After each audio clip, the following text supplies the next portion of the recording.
Well, the big moment has finally arrived. That's right. Welcome in to the final episode of 2025's run of Gem State Game Day.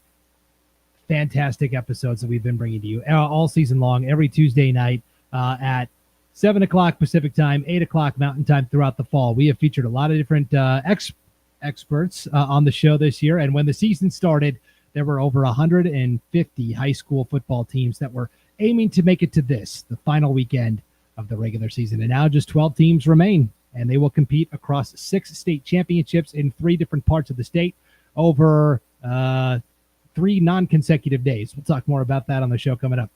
Welcome in. Thanks for being with us live tonight on the IdahoSports.com YouTube channel, Facebook page, X account, and Instagram account. My name is Brandon Baney, and for the final show of the year, these experts have been in hiding all season. They've been taking studious notes each week when other experts came on and gave their bold predictions and were incorrect at every step and every turn. And they are the most prepared broadcasters we could have possibly brought to the stage. Let's bring on first, you know him well, Paul Kingsbury from IdahoSports.com. What's going on, Paul? I didn't even know that you were still doing this prepcast. I'm shocked. I got the call and I went, wait, we're still doing game day? I thought we canceled this last year. No, kidding. No, I'm happy to be here. It's a great time of year. Best time of year, except opening weekend's always exciting, but it all comes down to this, and the 3 of us are on the calls with some other guys, but it's going to be a fun weekend. It should be a fun night. Yeah, you mentioned it. Paul is going to be broadcasting the 3A and 1A state championship games this weekend on IdahoSports.com. I will be broadcasting the 2A state championship game on Thursday night on IdahoSports.com. And you're like, well, what about the other 3 championships? Who could you possibly get that could be better than Brandon and or Paul? Yes, he's back, folks, after a long hibernation. Sven Alskog. What's going on, Sven? Wow, you really overhyped that introduction. The people at home are turning off immediately now. Click, click, click, click, click. That's right. Well, Sven, this is you've been doing some postseason broadcasts for us on IdahoSports.com, but this is the first time a lot of people are seeing your face in terms of a prep cast. So could you give us a quick introduction to yourself and your credentials? Yeah, so I worked with IdahoSports.com from 2013 to 2021, got into college athletics. I've been at College of Idaho, UTEP, and then most recently at Tarleton State. Excited to get back into the swing of things here in Idaho, and obviously, no better time than to jump in right at the beginning of the state football playoffs. And here we are. Paul said, let's just go all in and get you on a bunch of games. And so here we are, 4A, 5A, and 6A this week. Should be a lot of fun.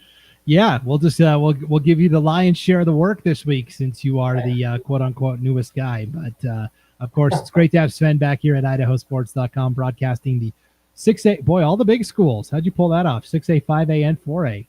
Nice. Yeah, who makes the assignments at this place? Paul? Nope. That's right.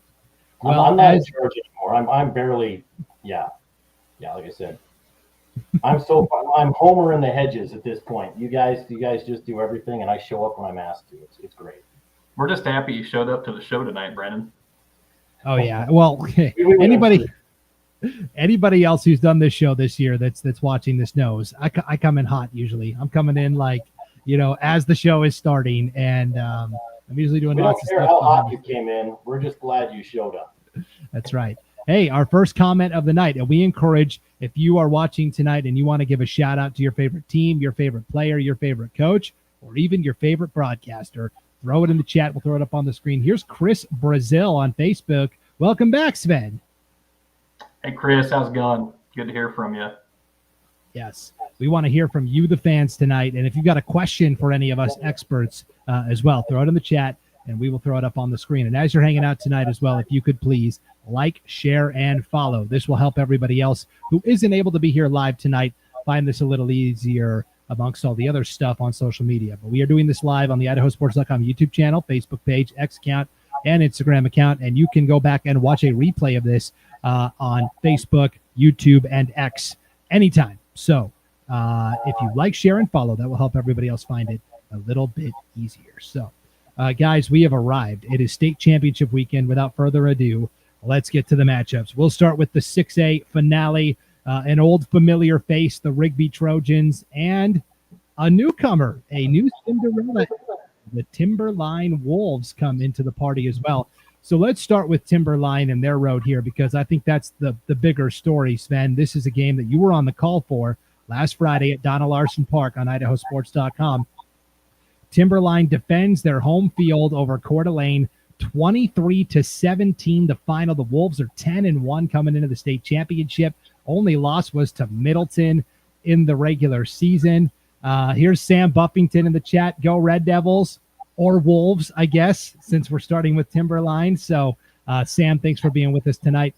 What did you see in this game? I mean, the big storyline was Jack Brandt, like 2 days before the game, Sven, injures his knee in a non-contact drill and all of a sudden is out for the game. So what does Timberline end up doing without their UC Davis-bound quarterback, Jack Brandt?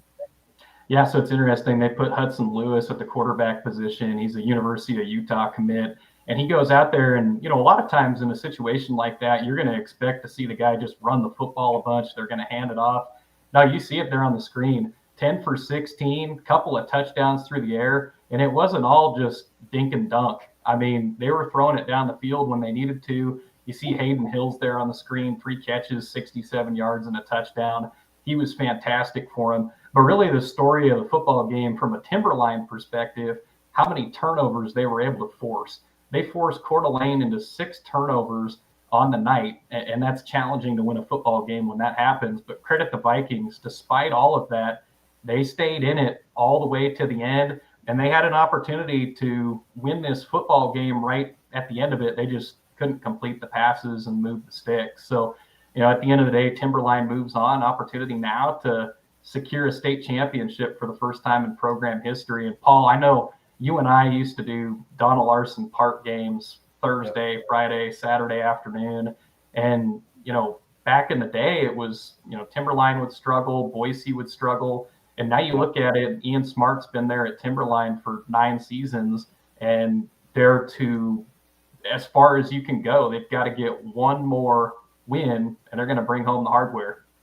Yeah, I mean, you're right. Timberline was always the homecoming opponent, right? Boise, the homecoming opponent. Ian Smart comes in, was at CUNA before that.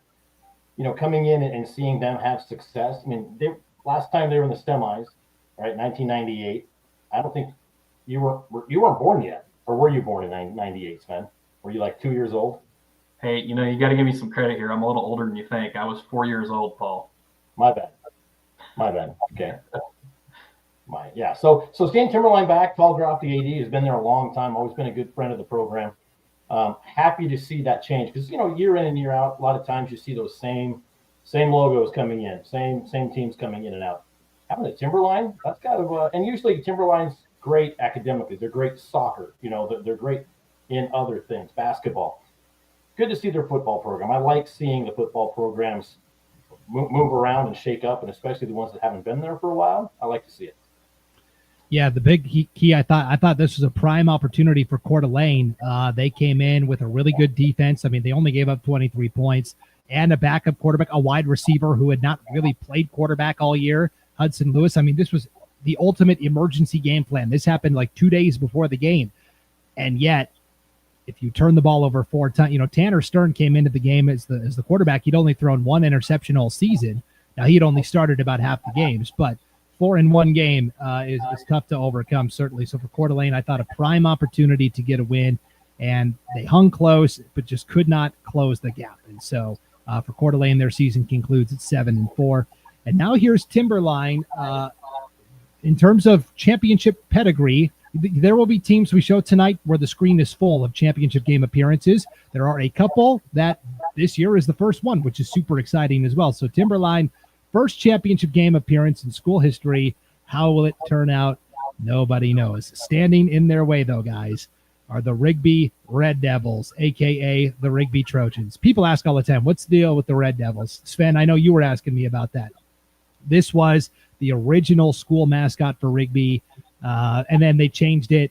Again, Rigby fans are going to let me know in the comments. I'm probably going to get this wrong. They changed it in like the 1950s, I think, from Red Devils to Trojans. And this is just kind of a nice way for Coach Armando Gonzalez to reward his guys when they get into the playoffs. They kind of get to throw it back to the old days of the Rigby Red Devils.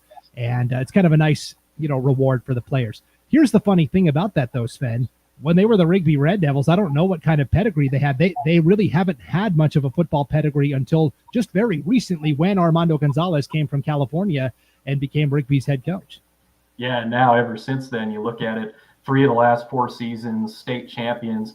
You listed off 2019, 2021, 2022, 2024.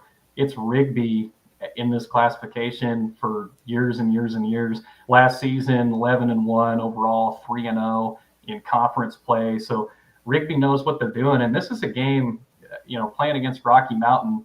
Rocky had this thing circled. They saw the bracket when it came out, and they said, this is our opportunity to enact some revenge. And those are the most challenging games. And Rigby came out, and you see the stats there on the screen.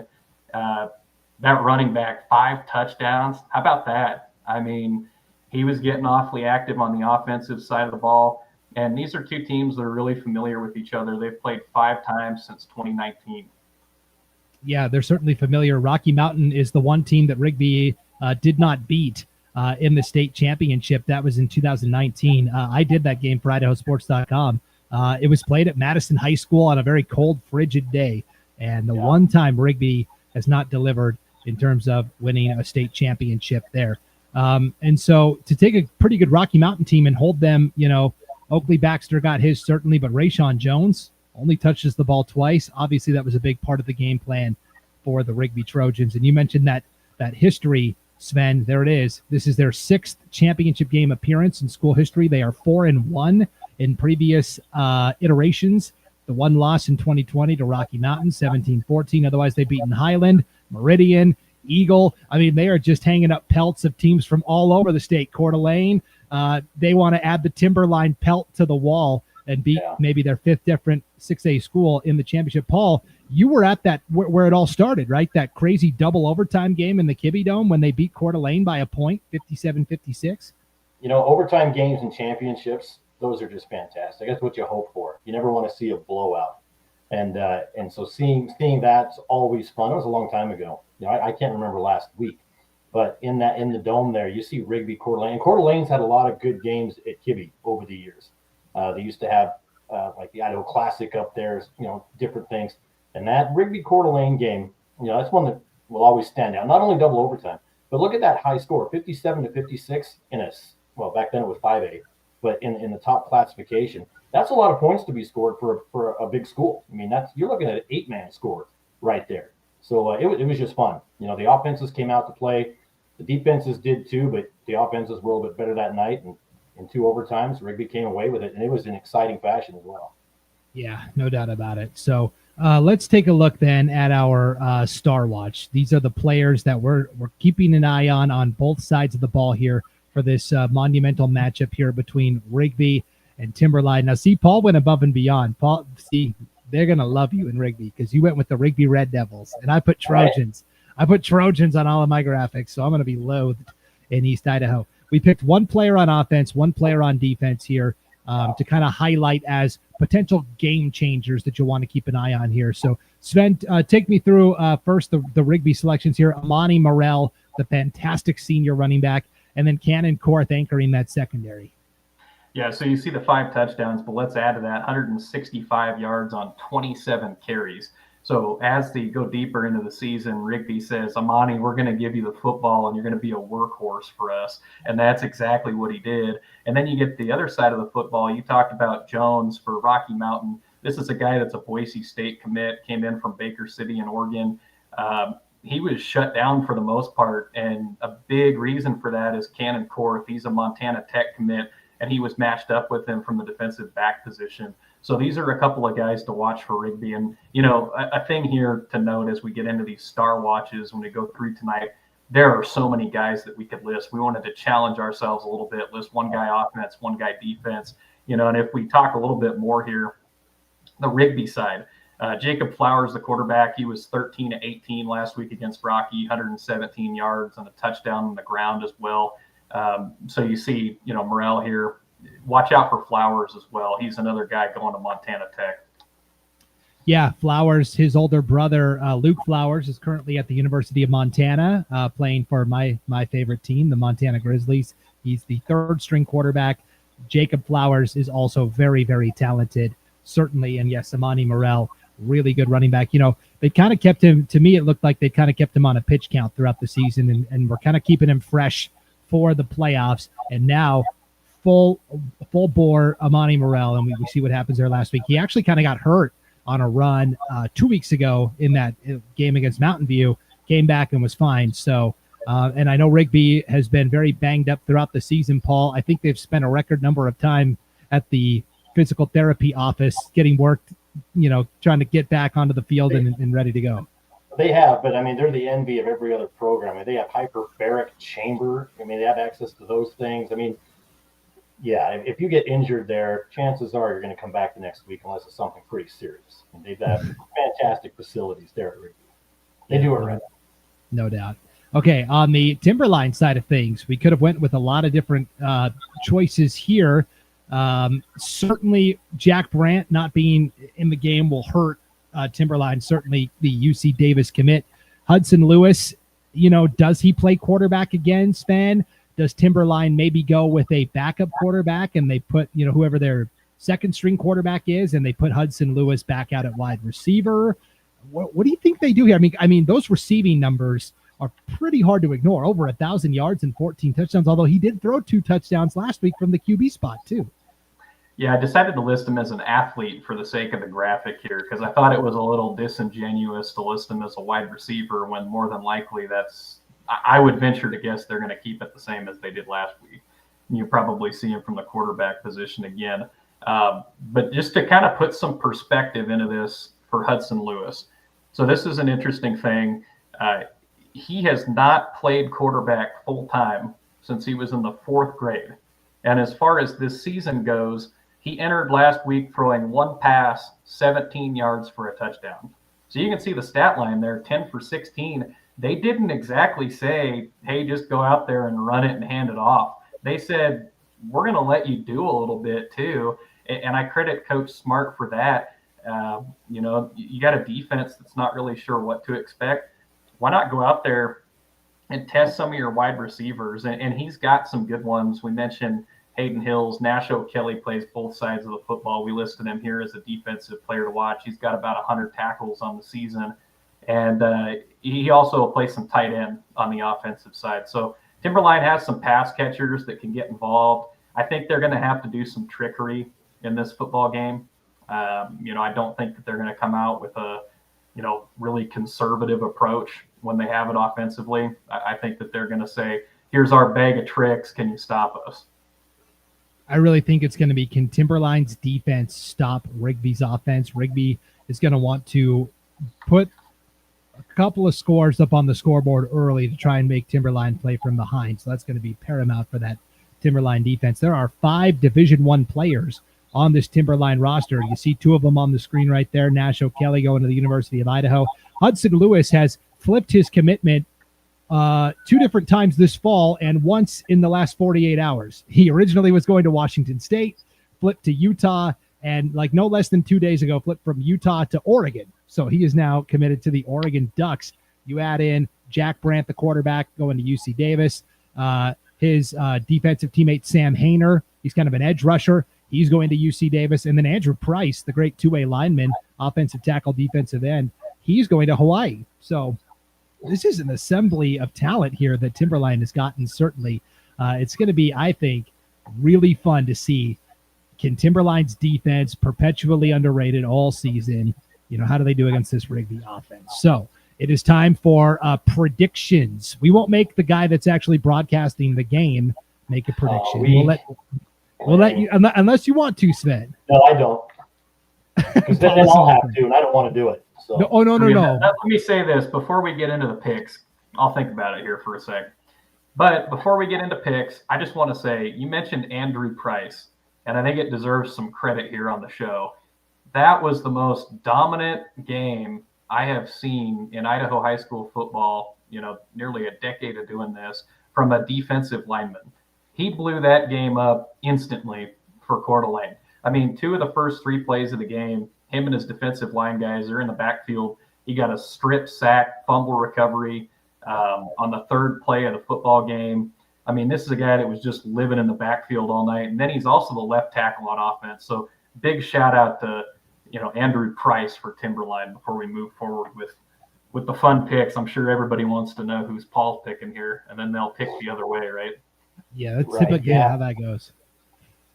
All right, Paul, what do you got? What's your prediction? I can't pick against Rigby. I mean, I think it'd be cool if Timberline, I love a good underdog story. Gonna happen? Probably not. I think Rigby's got this one big. Yeah, I'll go Rigby 34, and I will say, scores? Yeah, sure. Do a score. Come on. 45-21. Oh, wow. Okay. I think Rigby's going to milk the clock a little more than that, so I don't think they'll get to 45 points necessarily, but I'll go Rigby 34. I will go Timberline 13. I think there's going to be some turnovers that Rigby's going to take advantage of that's going to allow them to get those points up. Yeah, that's really – 2 weeks ago, they were trailing Mountain View at halftime, 14-7, and they got a couple of turnovers, and that's what got them back into the game. So, yeah, that could be very prescient there, Paul, for sure. Yeah. So, okay, we will take a break, and then we will come back and break down the 5A championship. Hey, Hillcrest and Bishop Kelly, where have we heard this one before? Yeah, this is going to be an interesting battle for sure. We'll talk about it when Gem State Game Day continues right after this on IdahoSports.com. As Idahoans, we're not afraid to take risks.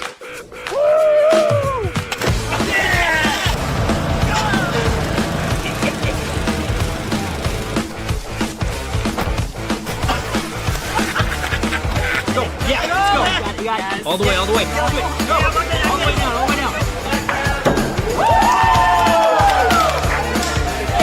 Driving under the influence is not a risk we're willing to take. Be around to do more of what you love.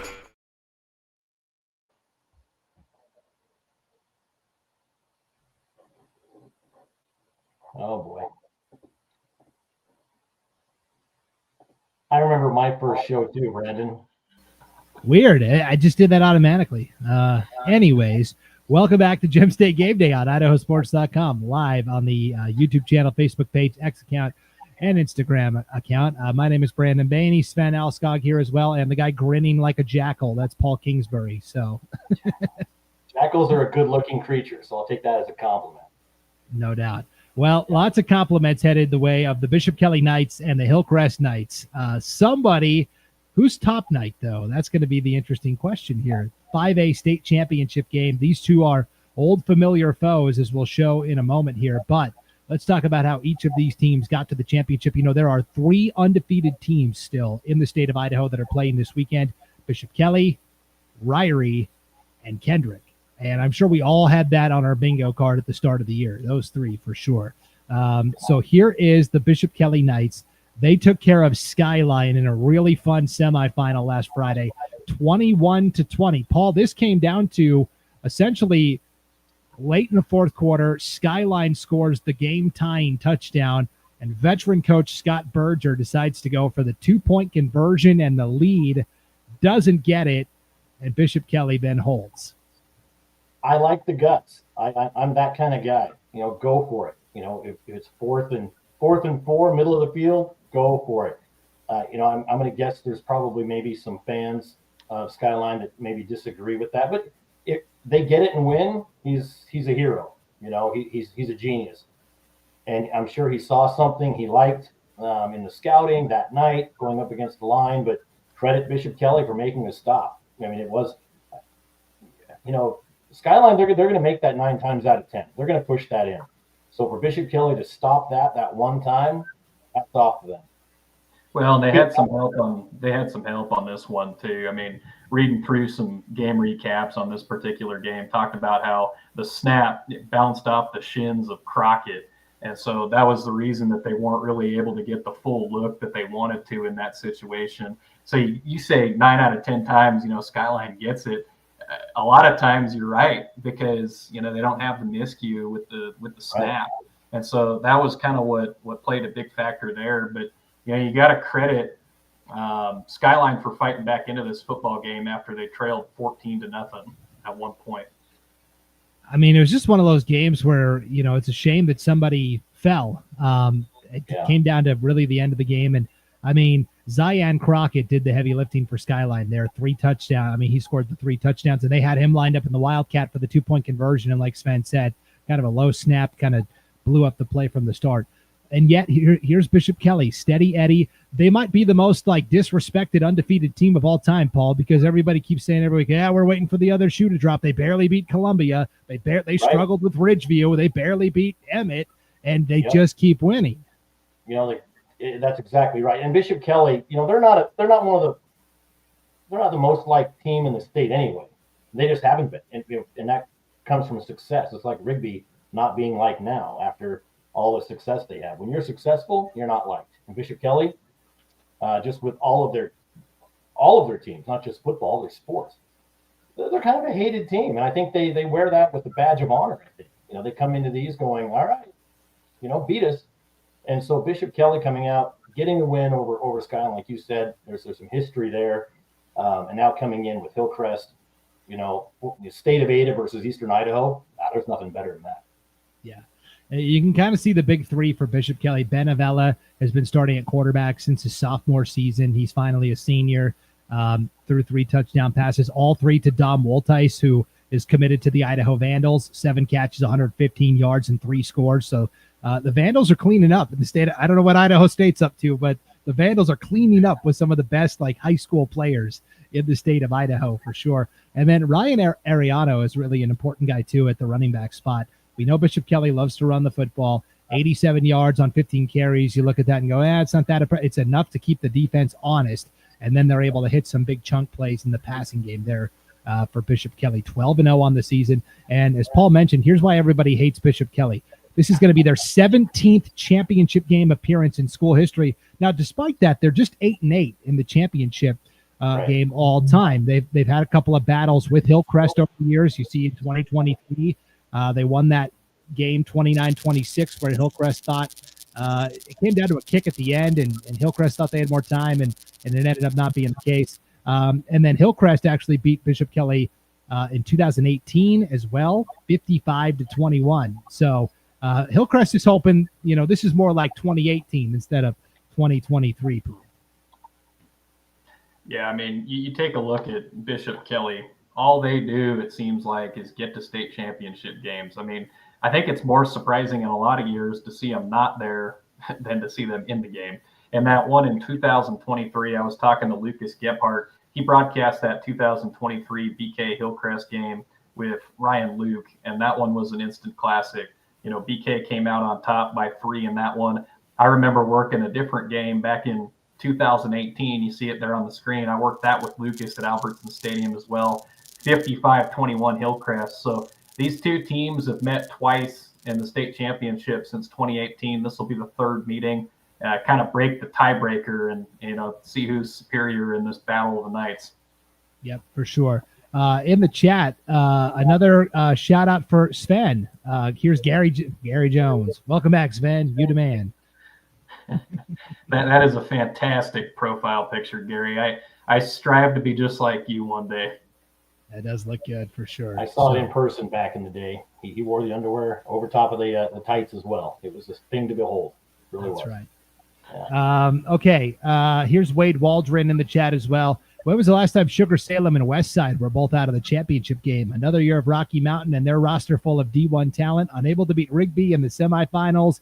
That song is on repeat. Yeah, we didn't repeat everything though, and we'll talk about those 4A and 3A matchups. Some new blood to the excitement of a lot of fans statewide, I think there. So Bishop Kelly, kind of the same old, and we'll see if they can finish the season undefeated. But the Hillcrest Knights, man, they've had a really nice season. 44-20 win over Twin Falls in the semifinals. This was a tight game at halftime. I think it was 23-20. It was within 1 score. And then basically Hillcrest shuts out Twin Falls in the second half, Paul. And that's the kind of the common through line of all of these teams that are playing for the championship is they just seem to get stronger as the game progresses. I was doing a game at Holt that night. We were kind of keeping up on ICCU Dome. And we're kind of keeping up on scores, and I saw that one and went, that's not going to hold. That's just not going to hold. And true enough, I mean, Hillcrest just has the bodies to keep pounding and pounding and pounding and just wear you down. And while, if you're great in the first half, you're putting it all out there, they're going to wear you down. And unless you can match that energy, match the manpower, this is going to happen. You're going to end up getting beat by 24. Tyson Sweetwood's also great season for Twin. Yeah, Twin finishes 9-3. Dalton Carter, 5 catches, 121 yards, 2 touchdowns, and really, I think one of the best cover corners in the state of Idaho, regardless of classification. He's more of a safety now, but he can run with the best of them in that secondary. Really good defensive back. And then, Tyson Sweetwood, Sven, remember the name. He is the reigning player. He is the reigning player of the year in this classification. 6 of 14, 145 yards passing, but then you look at the rushing numbers and oh my goodness, 280 yards and 5 scores on the ground. You couple that with Dax Sargent, who came back from injury a couple weeks ago. It's a really nice 1-2 running combo in that backfield. Yeah, a couple of those touchdown runs for Sweetwood last week, 79 and 81 yards. So this is not just your prototypical dual threat quarterback. This is a guy that can run by dudes in the defensive backfield. That's the kind of athlete that we're talking about. When was the last time you saw a quarterback with 280 rushing yards? That's just nuts. You look at it, and he did it on 19 carries. It's not like the guy ran it 40 times. Do the math on the average on that. I know Paul didn't go to math college there in New Plymouth, but I did not. What is that, Paul? Over 10 yards a carry, obviously. We're looking at between 10 to 15 yards a carry every time that this guy puts it down and runs with it. And he's a 2,000-yard passer on the season. He's got a really good back working with him in the backfield with Dax Sargent, over 700 yards and 14 touchdowns. And then you look at Mason Davis from the receiver position, 31 grabs, 643 yards and 8 touchdowns. These guys have some really strong options on offense, and we'll talk about their defense a little bit later, but they can do it on both sides of the football. Yeah, so this championship we were talking about 2 years ago, Bishop Kelly won by 3. Tyson Sweetwood had to play that game as a sophomore. The starting quarterback had gotten injured. Sweetwood comes in, plays pretty well.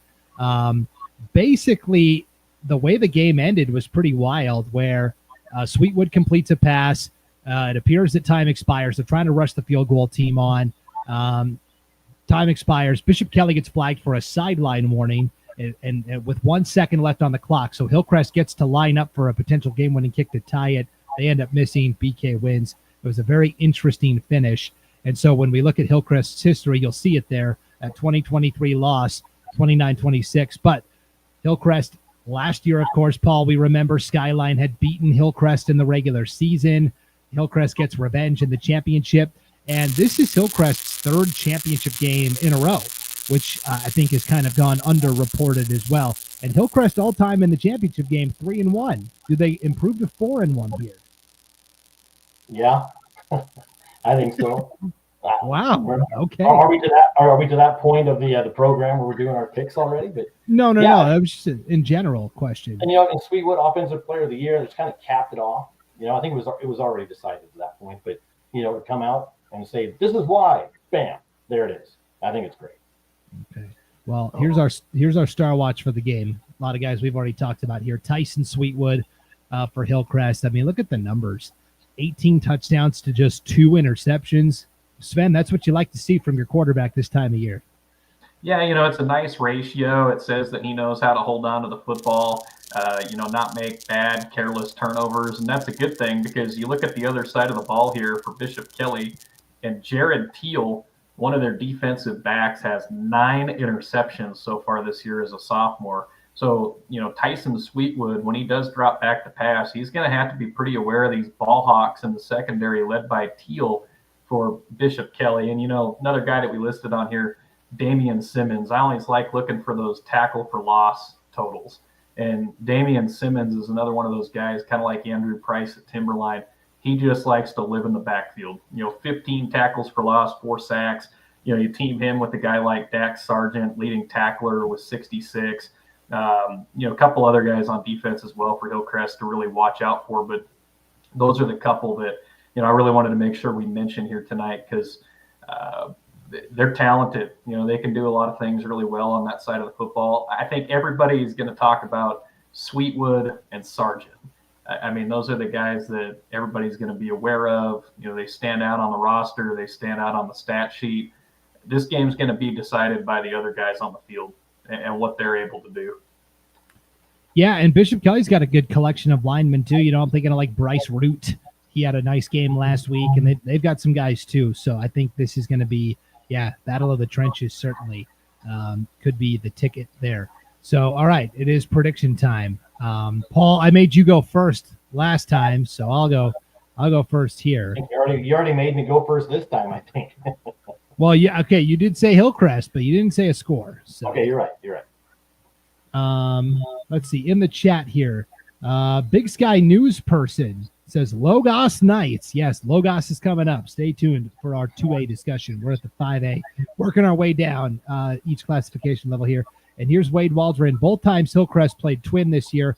Twin started fast and made it a close game into the third quarter. When the pressure was on, Hillcrest really stepped up to the challenge. And that is why I am going with the Knights. Hillcrest has played some really good teams this year. They played Twin Falls a couple of times, Skyline, Blackfoot. They played Madison. They played the best of the best from East Idaho. And Bishop Kelly, I just wonder, were they pushed enough this year? No disrespect to the rest of their conference, but they all left the playoffs in pretty short order this year. I'm thinking of Emmett and Columbia and Ridgeview, and Valley View even went right away in the first round.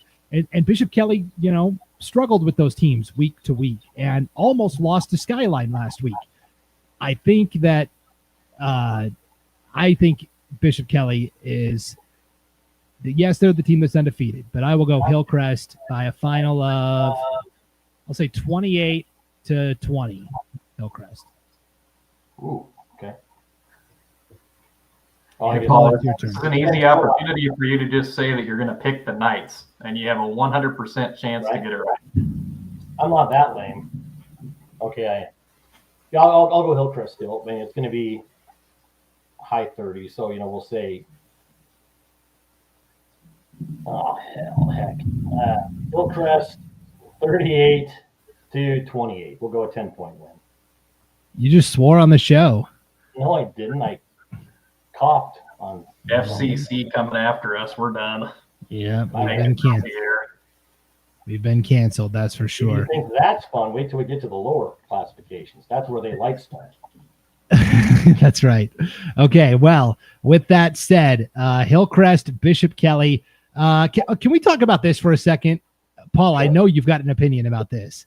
This game is going to be Monday night, right? At Boise State's Albertson Stadium.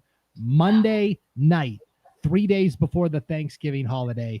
The story is that was the only day that was offered from Boise State. Yes. And then I got that from the top. Yes. Boise State comes out and says, well, I don't know if Thursday was ever really discussed, but Friday's out. And this never used to be this way. I mean, they used to play on the same day as a Boise State game, or certainly the day before a Boise State game. My question is, how do we repair that relationship, I guess? Obviously, the high school state championships are not a priority for Boise State. And I guess, they're just continually. There's my question, I guess, because you were asking what I think about it, and now you're asking how to repair relationships, which I am obviously not your guy to talk to about that. That's true. I'm rambling. Okay, Paul, what are your thoughts on a Monday night championship game? Okay. You asked. I don't like it. I don't like, and this is me personally, not bagging on anything. I'm saying it's Monday night because that's when BSU, that's the night they had. Okay, don't play at BSU. You're paying a lot of money for one game, and meanwhile, you're shuffling others to Middleton, and which is a great facility. I'm not saying otherwise. I'm just saying, hey, we're going to put the 5As at BSU. I mean, and it's not a good look, in my opinion. Why not put the others there as well? Why not play the other championships there? Stack them up.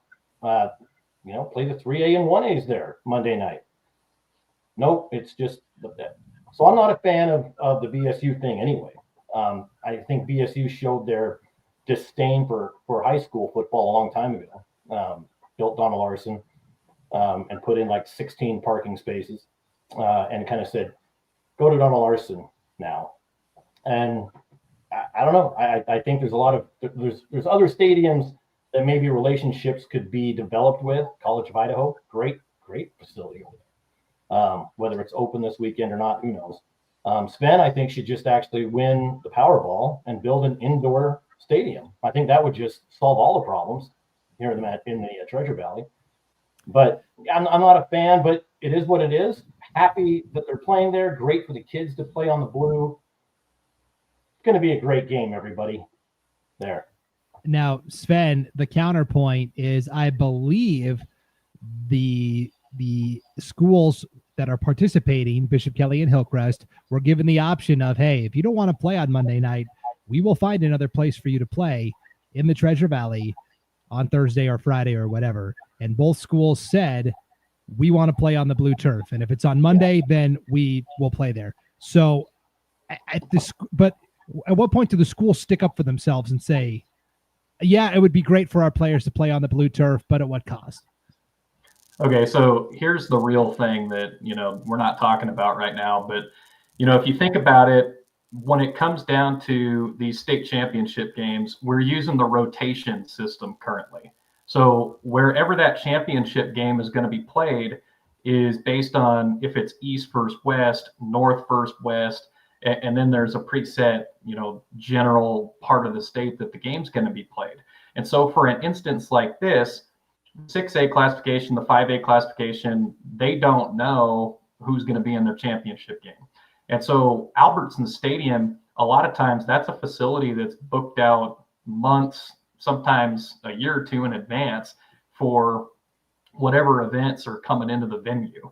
And so it's a lot to ask, a place like Boise State on Monday of the week to basically, hey, we want to have a state championship game in there on Friday. So that's where the argument comes up, in some areas of the state to, get rid of the rotation system.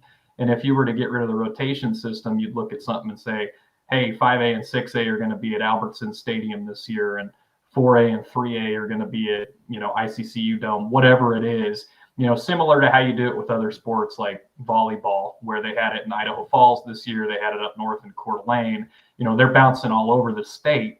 And so, there's an argument that I guess, could be made from that perspective. It would be easier for some of these venues to prepare to host these events if it's set and kind of locked in the future, locked in ahead of time.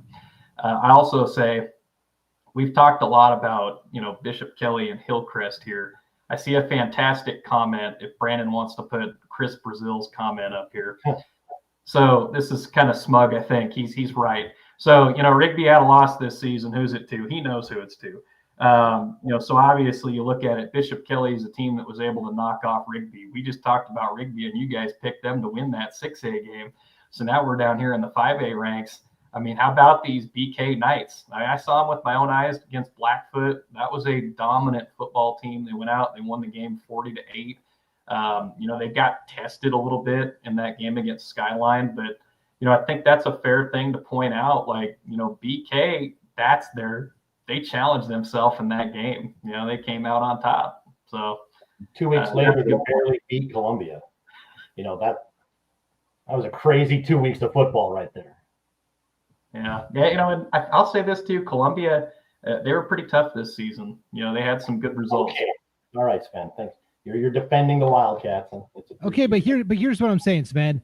I agree. The SIC was better than it's been in years past. Columbia was good. But were they good, or was the league? I mean, they all went out in the first round except Bishop Kelly. So how good was the league?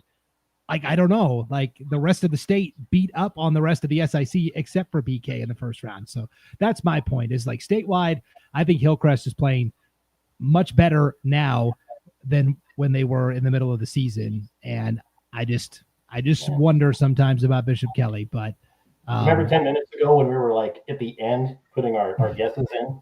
Man, I like it. I like I like the good spirited conversation. And I don't know what the answer is with the Boise State thing, but like, hey, if the schools still want to go play on the blue turf, Boise State can pretty much say whatever they want, and the teams will say yes. Okay. Why don't we just have all of the why don't we just have all the championships there then? Like when I lived in Nebraska, all of the state championships were at the University of Nebraska, and they had 2 on Thursday, 2 on Friday, or 2 on Wednesday, 2 on Thursday, 2 on Friday. Like that's how they did it. Why would you not want to do that? I mean, as a college institution, the largest, most popular. Why would you not want to ingratiate yourself with the high schools in the state of Idaho? That will only help enrollment, not sports all the time, because small percentage of kids go on to play college sports, but it could increase enrollment otherwise. I mean, why would you not want to bring in as many high school teams as you could? Yeah. Sven, you've been at UTEP, College of Idaho, Tarleton. Doesn't that make sense? Yeah. So I think that when you look at it, so I come from Washington, and it's kind of the same thing. I believe they play, Brandon, you can correct me if you know this one, but I know for like basketball, all the championships, I believe, at least for the classification I went to school, they were all in the Tacoma Dome. And I want to say that that's where they played football as well, and it was kind of preset, a little bit easier for planning purposes and probably logistically. I would also venture to guess it probably costs less to book the venue far in advance than saying on, Saturday afternoon, hey, we're going to need this place on Friday. I mean, yeah, there's a lot of challenge, staffing considerations. You got parking, just there's so many different things that concessions. There is so much that comes together to put together a big event. Especially when you want to get a lot of people to come to it. And I'll say, Brandon's lived in Pocatello, so he can speak to this. The ICCU Dome has done a great job of being full with just a ton of people in the stands for some of these games over the years. And it's an awesome environment for high school football. And, that's the benefit that the ICCU Dome has. And I think Albertson Stadium, it's just so big. I mean, you're talking at least 2, almost 3 times the size of the ICCU Dome for seating capacity. Yeah. Here's Gabe Montero in the chat, star lineman for the Ryrie Bulldogs. Probably late, but let's go Bulldogs. No, you're early. Hang tight. We'll talk Ryrie here in a moment, I promise. Wade Waldron, why not just play them all in the ICCU Dome? East Idaho puts more teams in the championship than any other region, so let's play them all over here. There may be a day where that's not the case, Wade. I do think I like the idea of rotating between the 3 sites. That way each university is able to showcase every 3 years to a wide variety of schools and players. These are our facilities. I like that idea. This will be another topic we can revisit in the offseason, though, because we do got to move on. But good food for thought, and enjoy Monday Night Football between Hillcrest and Bishop Kelly at Albertson Stadium. Okay, we'll take a break. We'll come back for a state championship. It's going to be Homedale and Checks Notes, not Sugar Salem. Good enough for me. Let's go for a championship. Preview coming up next here on Gem State Game Day on IdahoSports.com. Idaho's 529 can be used at any in-state or out-of-state 2- or 4-year college or university. Can be used at a trade school for an apprenticeship. Whatever it is that your kid is interested in, that's available for them to use the fund. I really like the flexibility. It gives Wilds the opportunity to pursue a whole array of training. So whatever your child's passion is, you can support that. To learn more, go to idsaves.org.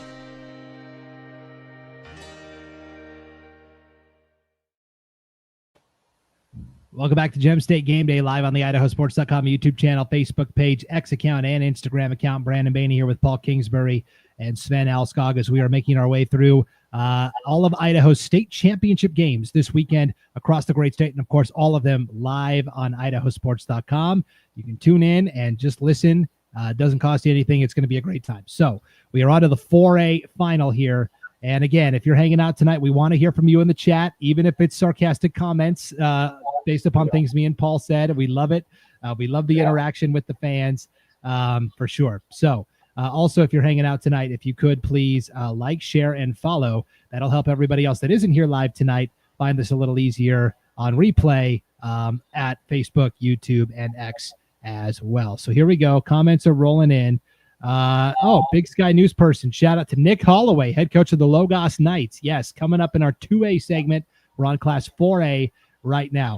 Gabe Montero wants to know, is there a final football Gem State live going over the games from this week? I don't know. I guess we didn't really talk about it. Gem State Game Day is always a look ahead at what's coming up, but there won't be anything to look forward to anymore. So isn't that I don't know what we're doing right now? Yes, but he's wondering after the championships, will we come back on? Got it. Yeah. So I don't know. We'll have to talk about it for sure. Okay. 4A championship. Paul, let me ask you, which upset made you raise your eyebrows more last week when you saw the final score? Kimberly knifing Fruitland, or was it Homedale finally toppling Sugar Salem?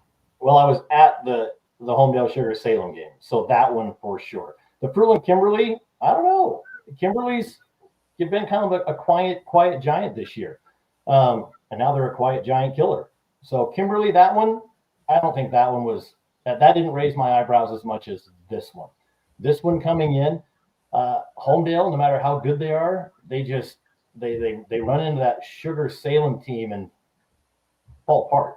And so this year, seeing them in the semis, this would have been a great championship game. Would have been a great. In fact, I think on the actual broadcast, I swore again when I talked about how this should have been a heck of a Homedale Sugar Salem championship. But it was. And Homedale, they game planned perfectly for Sugar Salem.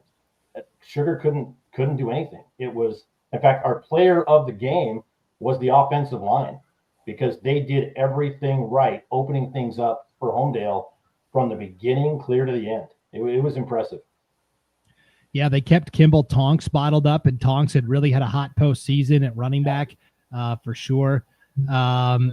We also had, Frank Fillmore got his on the ground a little bit, but 12 of 20, he usually is completing the ball at a higher percentage than that. And Xavier Uranga, Sven, it's like you stepped into a time capsule, right?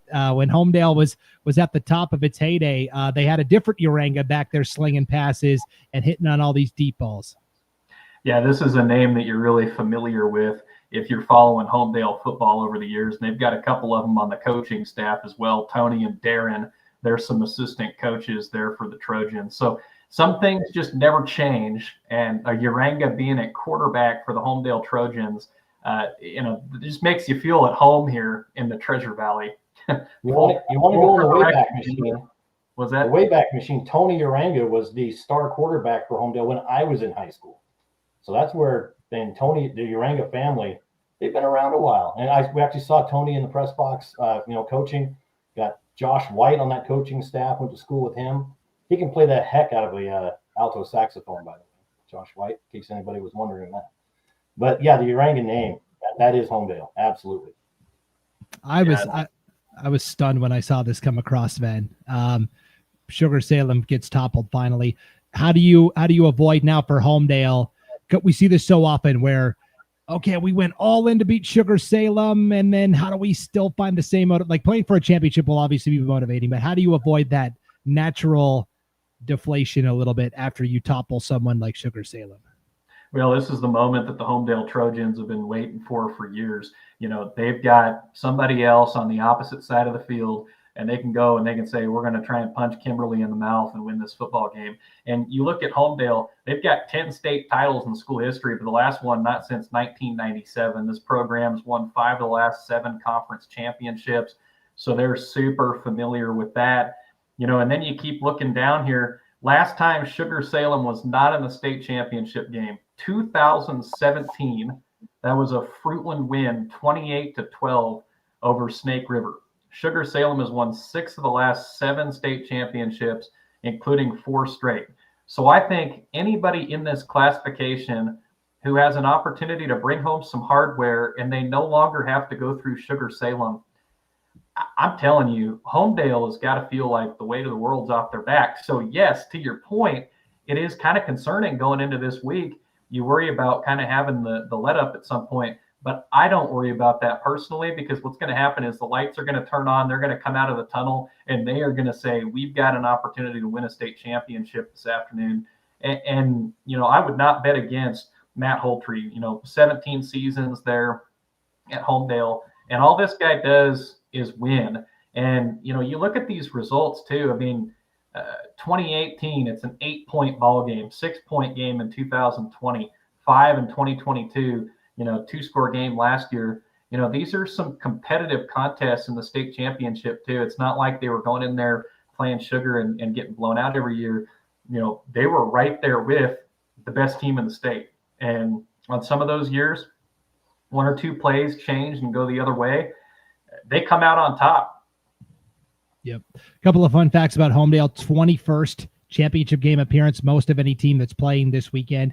8-12 all time in the championship. Last championship game in 1997, 30-21 over Firth. And way back, very top of your screen there, 1977, guys. This was the first official state championship in Idaho history. They ran a special pilot program in the 1977 season strictly for Homedale's classification level. I believe it was A2 or A3. And they said, if this works, maybe we'll do playoffs for all the other classifications. And so Homedale in 1977 over West Jefferson, 31-13, the first official championship in Idaho high school history. So look at that. How about that? Yeah. Paul was really impressed with that, I can tell. So let's move on. That's cool. It was A3, by the way. A3. Thank you. Let's move on to the other big upset from the weekend. 28-21. Kimberly defeats Fruitland in the semifinals, and Kimberly came out and punched Fruitland right in the mouth.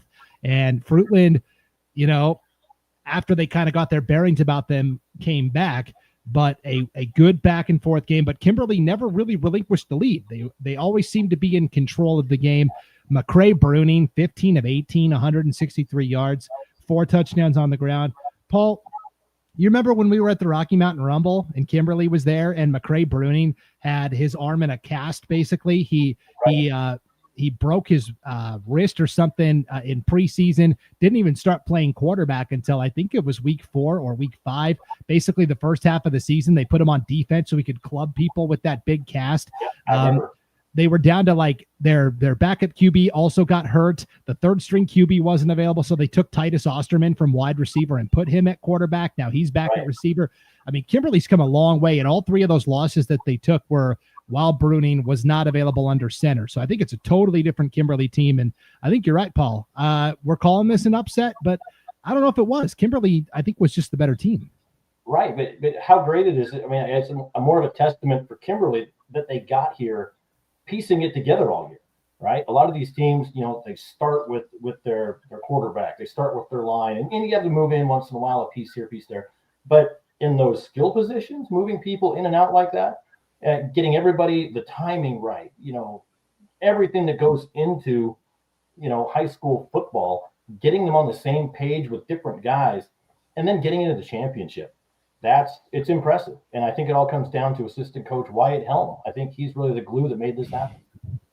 Yeah, Wyatt Helm, a panelist on Gem State Game Day throughout the season. And you're a couple of panelists that were on throughout the season and are also co-hosts of the North Idaho Prepcast on IdahoSports.com. Ryan Skaggs. Hey, do you guys have any regional weekly webcasts or anything that I can hear more about my local teams? Yeah, the North Idaho Prepcast, the East Idaho Prepcast, and the Magic Valley Prepcast every once in a while as well. And then the other half of the North Idaho Prepcast, Hayden Eulencott. Did I call this or did I call this? On last week's edition of Gem State Game Day, Hayden not only successfully predicted Kimberly over Fruitland, he predicted Nampa Christian over Westside. So he'll get his flowers a second time as well when we talk the 3A discussion as well. Sven, let me ask you about this Fruitland team. This was their first loss of the season. They were one of 4 undefeated teams coming into the weekend. Titus Vidlak, a lot of empty calories, 255 yards, but no touchdowns, did score 3 times on the ground. I thought the job Kimberly did defensively was pretty good. Yeah, and you look at a guy in Kelvin Obot. This is a, two-way player on the offensive and defensive lines. He's about as dominant as it gets at any classification in the state when you talk about guys up front. And so, Kimberly, their stats, it's kind of interesting, 15 of 18, 163 yards, not a huge yardage game for Bruning through the air. And even, some of these rushing totals, 22 rushes for 62 yards, but they were consistent with it. Sometimes you get those 3, 4, 5 yard chunks. That's all you need. And also it helps when you get fast starts to football games, and they jumped up 14-0 in the game, got yourself a lead right out of the chutes. And then from there, you can play your football game. You can stick to the game plan and make a lot of things happening. So what I want to point out about the Kimberly Bulldogs, this stood out to me more than anything. Kimberly has more than 1,500 yards rushing this season, but nobody over 500. So it's a completely balanced attack when the Bulldogs have it on the offensive side. You can't key in on one particular guy. It's really a full-on team approach. And I think that's why, they come out here, they win against Fruitland by a touchdown after they lost to them in the season opener back in August, 49-13. So, teams get together, teams improve throughout the season. And that's why you cannot make predictions solely based off early season results. And that's why Hayden Uhlencott is so good at these game picks every week, because the guy does his work. He's doing his research. No doubt about it. So you mentioned Kelvin Obot there for Fruitland, the number 1 recruit in the class of 2026. He's going to, he's going to Utah to play offensive tackle. On the left side of your screen, Titus Osterman is the number 1 recruit currently in the class of 2027, junior tight end receiver. And he's in the chat, guys. You already know the deal. Yeah, Titus Osterman in the chat from Kimberly. I know Washington has offered him. I know he went to Utah for a visit earlier this season, so we're really excited to see his continued recruitment process. But yeah, the guys at the bottom there, Obot, number 1 player this year, Osterman right now the number 1 player for next year's class. Kind of an interesting dichotomy there. We showed you Homedale's championship game, history. You may have lost it in the 20 games that they've been a part of previously, but one of those times they did beat Kimberly. It was in 1981, 42-8, the final. Little easier to see on the Kimberly side because, well, it's the only time they've been to the championship in school history. 1981, ironically, against Homedale, 42-8, just the second appearance in school history. So that's what's on the line for the Bulldogs here. First championship in school history, potentially. Here's our star watch for each of these teams. A lot of guys we've already talked about, Xavier Uranga and McCrae Bruning, the 2 quarterbacks, certainly for Homedale and Kimberly. But Sven, I know you love talking about those defensive guys. So let's talk about Tice Fisher first. This guy is just an animal. Animal is exactly probably the word I was going to use to describe him. But you want to talk about a guy that's just all over the football field throughout the contest. And that is exactly what you're looking at here with Tice Fisher. He just stacks up, whether it's tackles for loss, sacks, forcing turnovers. He is everywhere. And we just got the shout out from Titus. I want to mention, we can only list one guy on offense and defense on this. So it's basically what I'm looking for in this game, guys that I anticipate are going to be kind of terrors in the backfield. So Caden Dilly on the Kimberly side, 62 tackles. He's got those 14.5 tackles for loss, 6.5 sacks. Well, let's tell you a little bit more on the Kimberly side. Their leading tackler is Osterman, 79 tackles and 10 tackles for loss. So he's another kind of 1A, 1B defensive side when you talk about the Kimberly side of things. So I look at this football game. I just think that these are 2 well-rounded teams who are ready to say, we are the 4A state champions. And I think everybody's ready to turn the page as far as the teams and programs in this classification and see somebody new atop at the end of the year.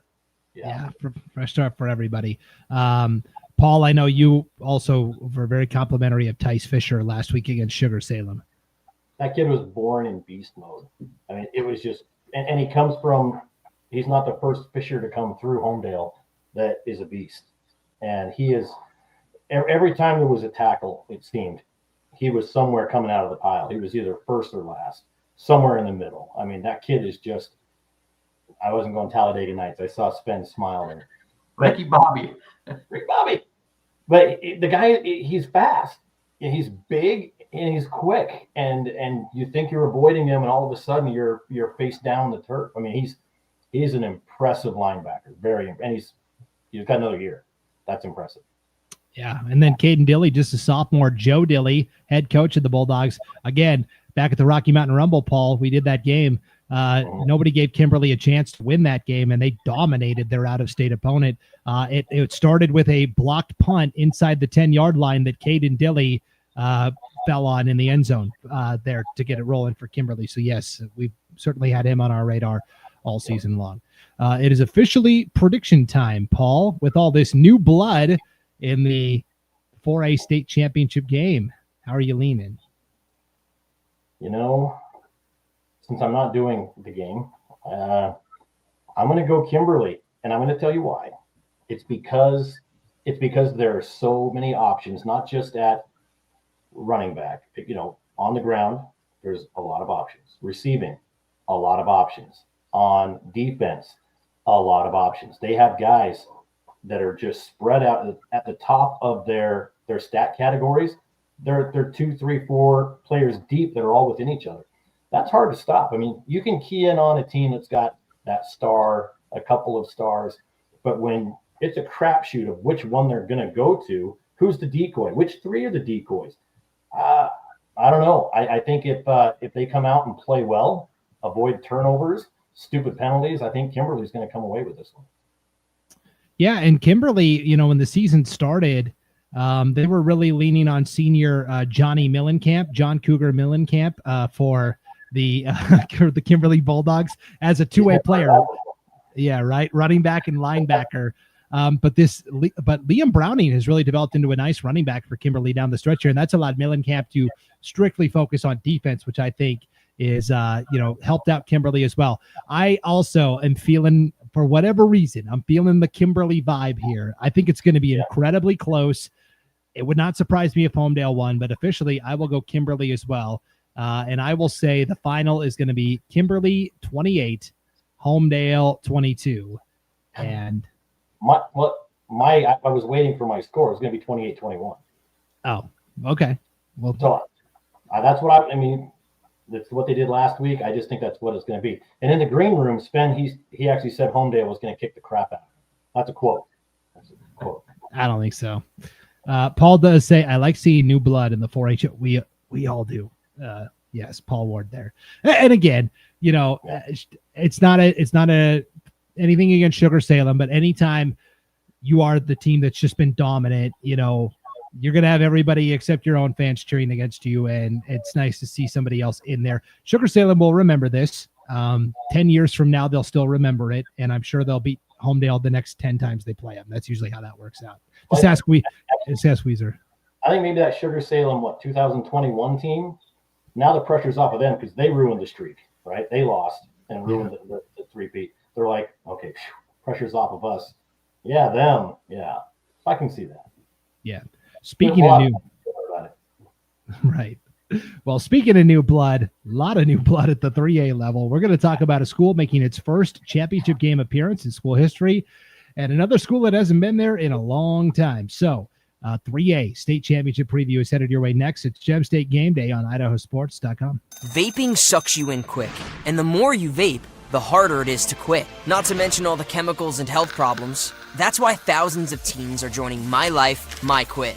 Visit mylifemyquit.com or text Start My Quit to 36072.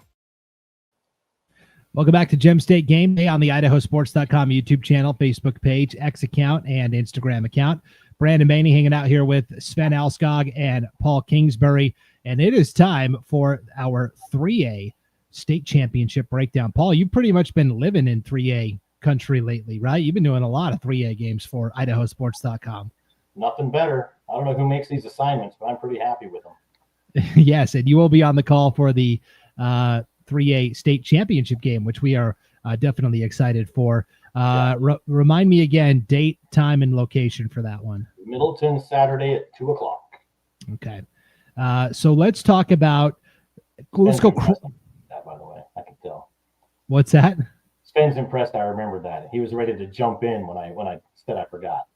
I thought he was going to say 11 a.m. for sure. See, right. I knew it. Right.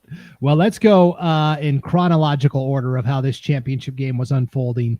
The first and only game last Thursday was inside the ICCU Dome on IdahoSports.com, and it was about what I expected between Aberdeen and Ryrie. Just a real grinder. 14-8 the final. Ryrie, 2 weeks in a row, plays with fire, escapes. They beat New Plymouth 20-18 2 weeks ago. They beat Aberdeen here 14-8. All Ryrie cares about, though, Paul, is headed to the ship for the first time in school history. And oh, by the way, one of 3 teams that are still undefeated at 11-0. I mean, look at we joke a lot about the Jerome Bettis stat line. Look at Braylon Moon. 1 of 1, 43 yards and a touchdown, 1 carry, 3 yards and a touchdown. That was all the scoring.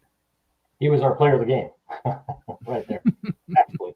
And really, honestly, this came down to, and it's been, in the stories and whatnot, but even at the game watching, it came down to about a minute left in the first half. Aberdeen's on the goal line. I mean, they're ready to put points on the board and go. Momentum would shift. And Ryrie stopped them 4 times in a row. I mean, it was incredible to watch. And Aberdeen's not easily stopped. And Ryrie absolutely put the brakes on.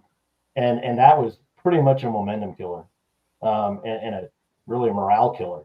And the rest of the game was kind of the same. Yeah, it was just grinded out. But it really came down to that series at the end of the first half where they just couldn't get it across the goal line. And Ryrie just, you shall not pass. I mean, they just held tight. Yep.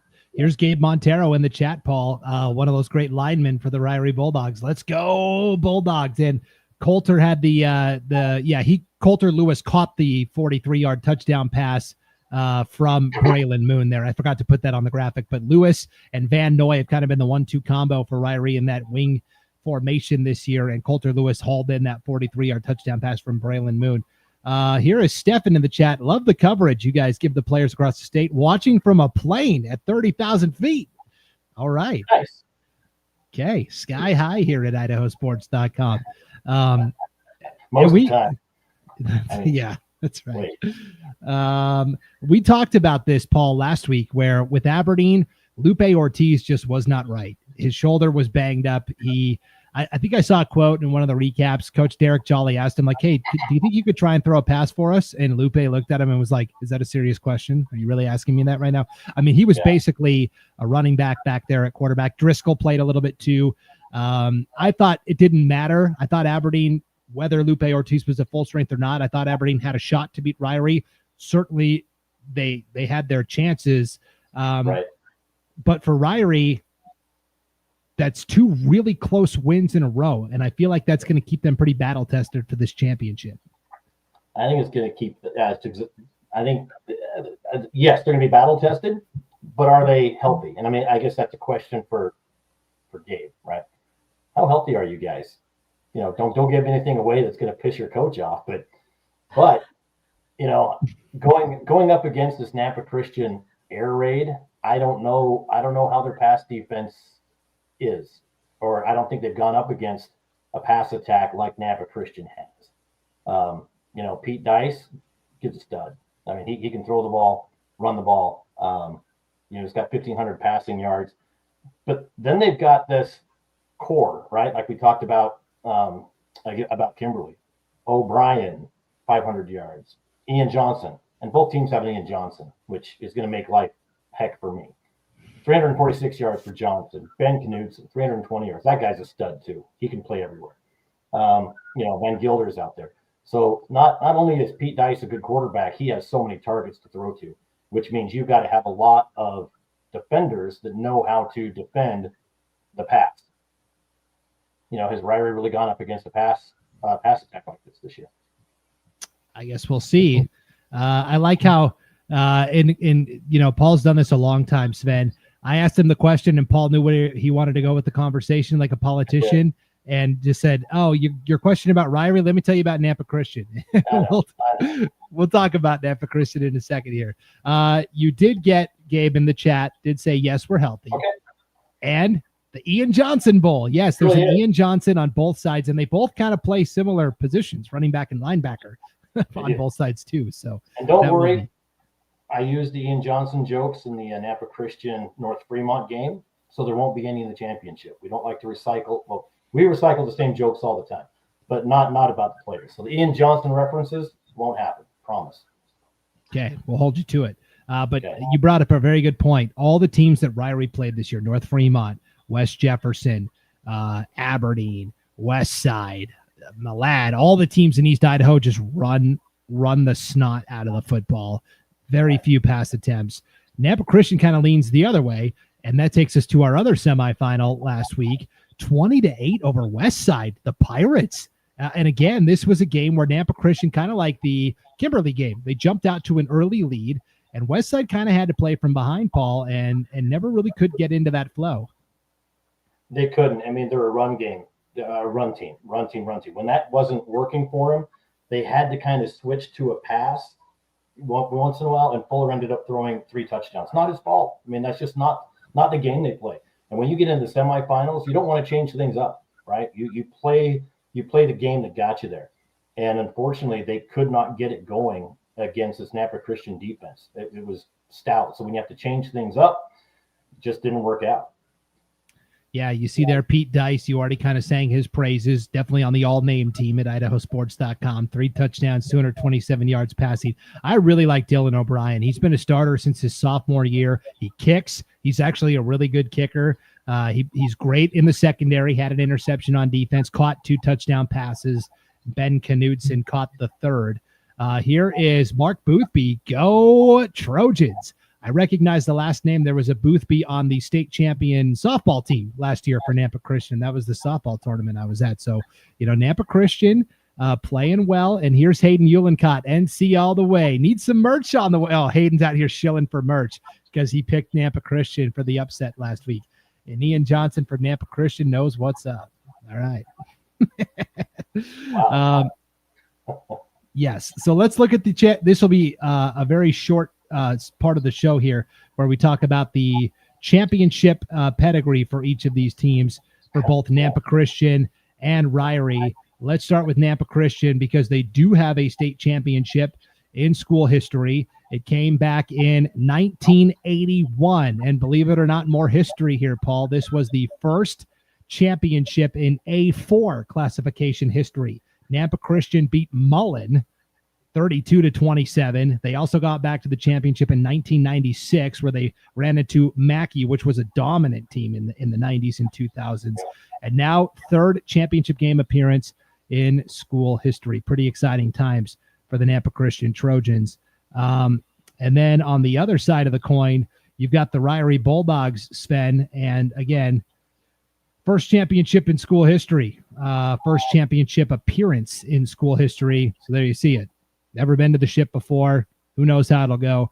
Not only that, but Ryrie is kind of like a Logos that we'll talk about here in a second. They had like no playoff history whatsoever until just recently. Last year was the first time they ever hosted a home game in the playoffs. Last year was the first time they'd ever won a game in the playoffs.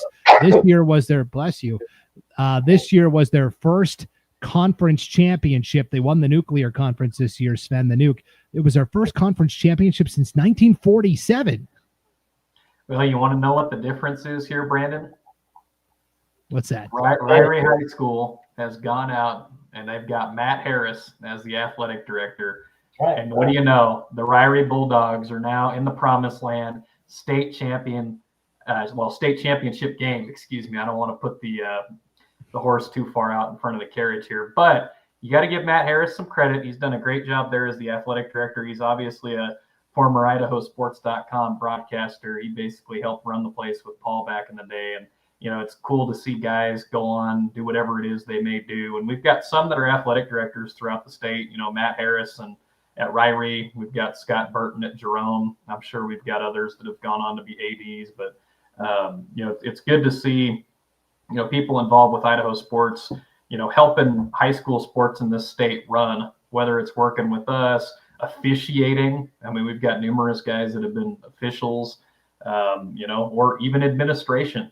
So Matt Harris at Ryrie, the difference maker. And then on the other side, Nampa Christian, Daniel Jenkins, he's been there a little while. That's a guy who has built this program into the view that he wants it to be. This is his program. His hands are fully on it.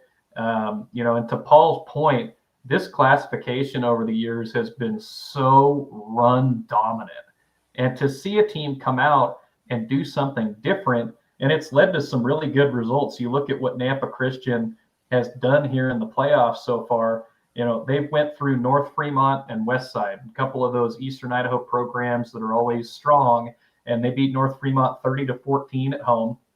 And then they went out on the road. They played West Side in a basic road game at the ICCU Dome and a 20-8. So we're not talking one-score games. I mean, these are two-score games. Both times Nampa Christian's gone out, and they're going to play a team with a very similar style to, a couple of those programs they played already in the playoffs.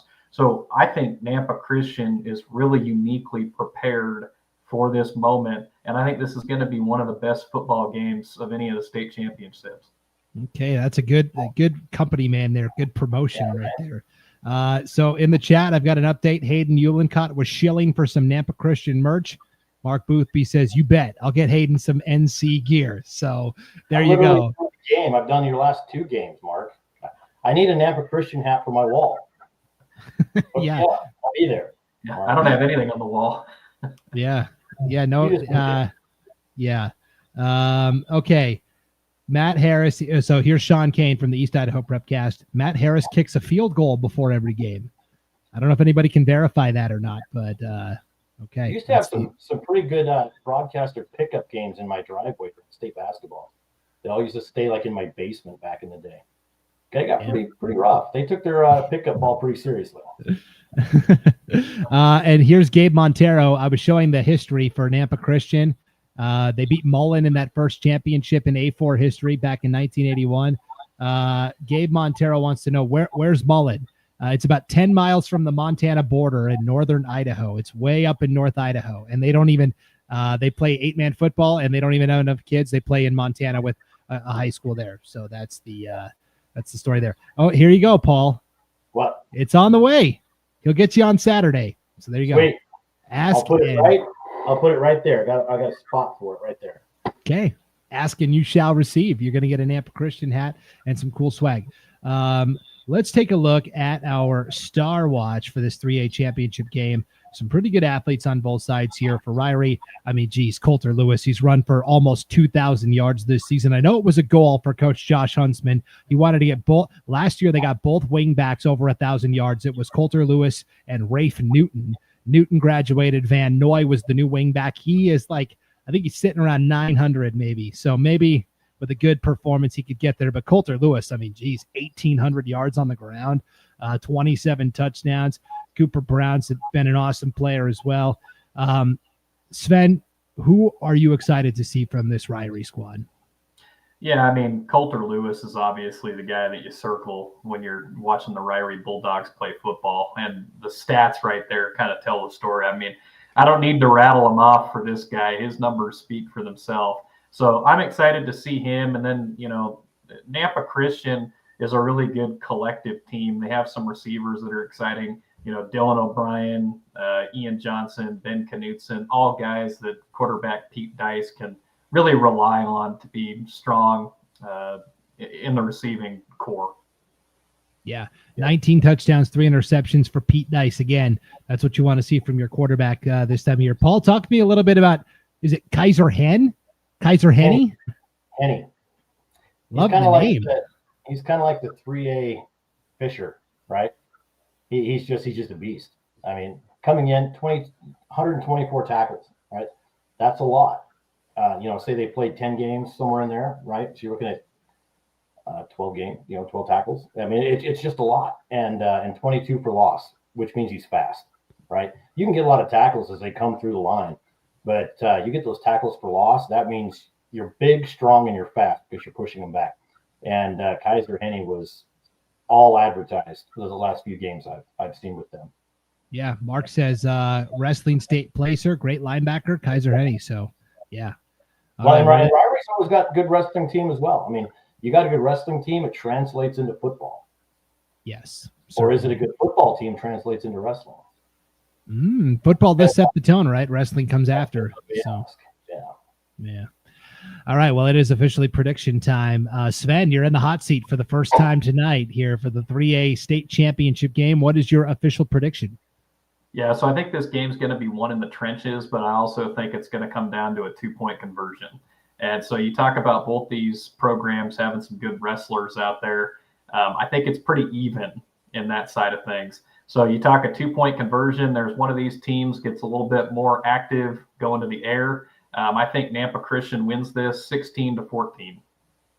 Okay. Paul, can we talk about that for a second? That is a built-in strategy for Ryrie. They go for twos every single time they score, with the idea being that's going to force the opponent to try and go for two, and maybe they're not as used to that. Like Nampa Christian, they just line up O'Brien, he kicks the PAT. It's kind of a psychological thing Ryrie likes to do to the opposition. Well, it's psychological if you convert. If you don't convert those, they add up quickly. You miss 3 of them, there's a whole touchdown. We see that in the 8-man ranks all the time. 2-point conversions are so important. You don't convert them, you're in big trouble. And great. I mean, I think that could be the way that they win. And if Sven's right, it comes down to short points. That's the way it's going to happen for sure. I will take Nampa Christian 21, Ryrie 12. I'll say they go 0 for 2 on their 2-point conversions, and 21-12. We are in lockstep on all of our picks tonight. Whoever I'm picking with, I feel like I'm just picking the same. So that's the kiss of death usually. That means we're going to be wrong on all of the picks. So Timberline's going to win, and BK's going to win, and Homedale, and now Ryrie. So we'll see. A little ahead, but Logos is the only team to beat Kendrick in like the last 5 years. Well, we'll talk about it. Can Logos do it for a second time in the last 5 years? Or will Kendrick, the beat, go on in the 5th state championship? We'll find out with our 2A state championship prediction right after this. It's Gem State Game Day on IdahoSports.com. It's that time again. Time to get the health insurance you need for next year. Open enrollment is the time for you to enroll in, renew, or change your coverage. At Your Health Idaho, you can save money with a tax credit on the plan that's best for you and your family. Don't wait. Open enrollment ends December 15th. More coverage, less cost. Only at yourhealthidaho.org. Enroll by December 15th.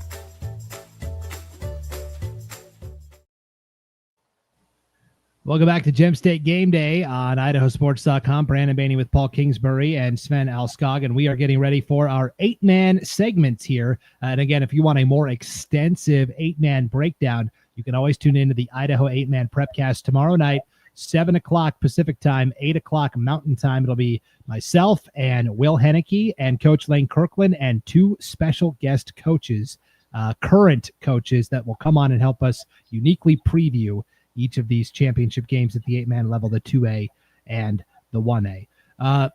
Paul, I feel like the conversation has to start with the Kendrick Tigers. They are the 800-pound gorilla, and it doesn't matter if they're playing 1A football, they're playing 2A football. They're going for their 5th championship in a row, which is just there's been some 8-man teams that have gone on runs like this over the years, but man, recently it's unprecedented. Well, and the players that started the run, they just couldn't get enough, so they come back and coach it. It's just crazy how it works there in Kendrick. Sometimes you can see, like a Rigby, right? They build a program. Armando's got a program coming up from grid kid all the way up through, and you got the players, right? Coming in and out all the time. You've got the players. Kendrick, a small town, you play with who you've got, right? And so how do you get great teams year in and year out at a small school like Kendrick? I mean, I'm not answering that question. I'm literally asking it. How does it happen? I mean, you've got great players coming up every year. And Kendrick, I'm sorry, they're going down to 1A next year. And they're a young team. So we're going to be talking about them next year at this time. And I'll put my guarantee on that one. It's going to be crazy. So Kendrick, and I just don't think they're – one thing I did say early on, I saw Kendrick play. I've seen Logos play. And when I saw Logos play at Hagerman early in the season, I went, this could be a team that – this might be the only team that can beat Kendrick. And then Kendrick went out and beat them. But and we'll talk about Logos when we get there. But Kendrick, I don't know. It's going to be hard to stop this Kendrick team. Yeah, Kendrick 82-6 over Grace in the quarterfinals last Friday on IdahoSports.com. I was there for that one, and I thought Grace came out with a pretty good game plan. Concept-wise, they just misexecuted. They had some drop passes. They had a couple of screens where the linemen got in the way. And against Kendrick, you have to be almost perfect. I mean, Geez, Maddox Kirkland, 275 yards on 14 attempts with 3 touchdowns. Cade Silflo caught 2 of them. He also had a pick 6 defensively. It went off of the helmet of the Grace tight end, Parker Yost, bobbled by Silflo. I was looking down at my sheet to make sure I identified the receiver correctly. I look up, and Silflo's like at the 10 running in for the touchdown. And I'm like, what happened? That's the danger with this Kendrick team, Sven. If you look down for a second, or if you think the play's over, a guy is usually in the end zone celebrating. Yeah, and that's why this is a football program. You look at their schedule from the season. The only game that was within 3 touchdowns was that matchup against Logos back on October the 17th on the road. 48-24 they won. Other than that, and I'm not going to read them all off, but people will get the point. I mean, you're looking at the screen here. It's 82-6. This is a team that's putting up 80, 78, 90, 102, 96. I mean, they go out there and they pile on points, and part of it is what their defense is able to do. So when you see 4 interceptions thrown by Grace in this game, that gives Kendrick some extra possessions. And so that's how points kind of can pile up in a hurry at this classification. There's also a ton of space on the field. When you've only got 8 guys up there, or 8 guys on the field, and they're fast, they're going to run by dudes, and that's exactly what happened. And to Kendrick's credit too, I kind of just mentioned this, they're playing it straight up. They're not going out there to try and pile up points. They're just talent-wise that far ahead of the majority, if not all, of this classification. And we'll find out if it's all of this classification when they play Logos, obviously, on Thursday. But boy, I don't think anybody wants to play Kendrick right now. Yeah, here's Hayden Uhlencott. He's been on the call for a lot of these lopsided affairs this year for IdahoSports.com with Kendrick. They did not run up the score. Breaks were put on early, just like every game except the Logos game, for sure. Yeah, they took Gavin Draper, a guy who's competing for the 2A Player of the Year, and made him look, 90 yards, 4 picks, 10 of 25 passing. Just remarkable. Kendrick, in their history, pretty good championship pedigree, 14 championship game appearances. They're 7-6 all-time in the title game. There you see the 4 in a row. And they've just gotten progressively more dominant, I feel like. They beat Cary by a score in 2021. They beat Dietrich by a score in 2022. Camas County, no shot in 23. And they wrecked Butte County last year, 50-14. Pretty impressive postseason pedigree for Kendrick. And again, going for 5 in a row with, oh, by the way, one of the youngest head coaches, not just in the country currently, but maybe all time. Ty Kep was 19 years old when the season began. He didn't even turn 20 until like a week or 2 into the campaign. He was a standout all-state quarterback for the last, 3 seasons for Kendrick on championship teams, was a 4-year starter at quarterback, took 1 year off, Sven. 1 year we were able to use him as a broadcaster on IdahoSports.com, and then he decided, I want to get into this coaching thing. But don't worry, Sven. I've already got him committed. He's going to do some basketball games for us this winter for IdahoSports.com. He even filled in when Kendrick was on their bye in the first round of the playoffs. He helped out on the Prairie Valley broadcast for us. Yeah, you're talking about, we got guys that are, athletic directors and all the other different things we were throwing out a few minutes ago. And here's a guy who's an active coach in the state. So, if you're interested in being a broadcaster for IdahoSports.com, shoot Paul an email. I'm just kidding. You can shoot me an email. Anybody. Yes, at IdahoSports.com. If you're a coach and maybe you coach football and you want to get involved during basketball season, Dave Hadley. shoot us an email. Right. Dave Hadley did the same thing, over in Eastern Idaho. Yep. You can send an email to any of us and we'll make sure it gets to the right spot. So, Brandon at IdahoSports.com, editor at IdahoSports.com. That's Paul's, and then Sven at IdahoSports.com for his there. So, okay, we know Kendrick's good. Let's talk about Logos. Here's Stefan in the chat. The 24-point difference in the Kendrick-Logos game earlier this year was 3 second-half scores on the same run play. Great adaptation from pass to run. I talked to Ty last week prior to that Grace game. I said, what are the keys to the game tonight? And he said, we just want to run the ball.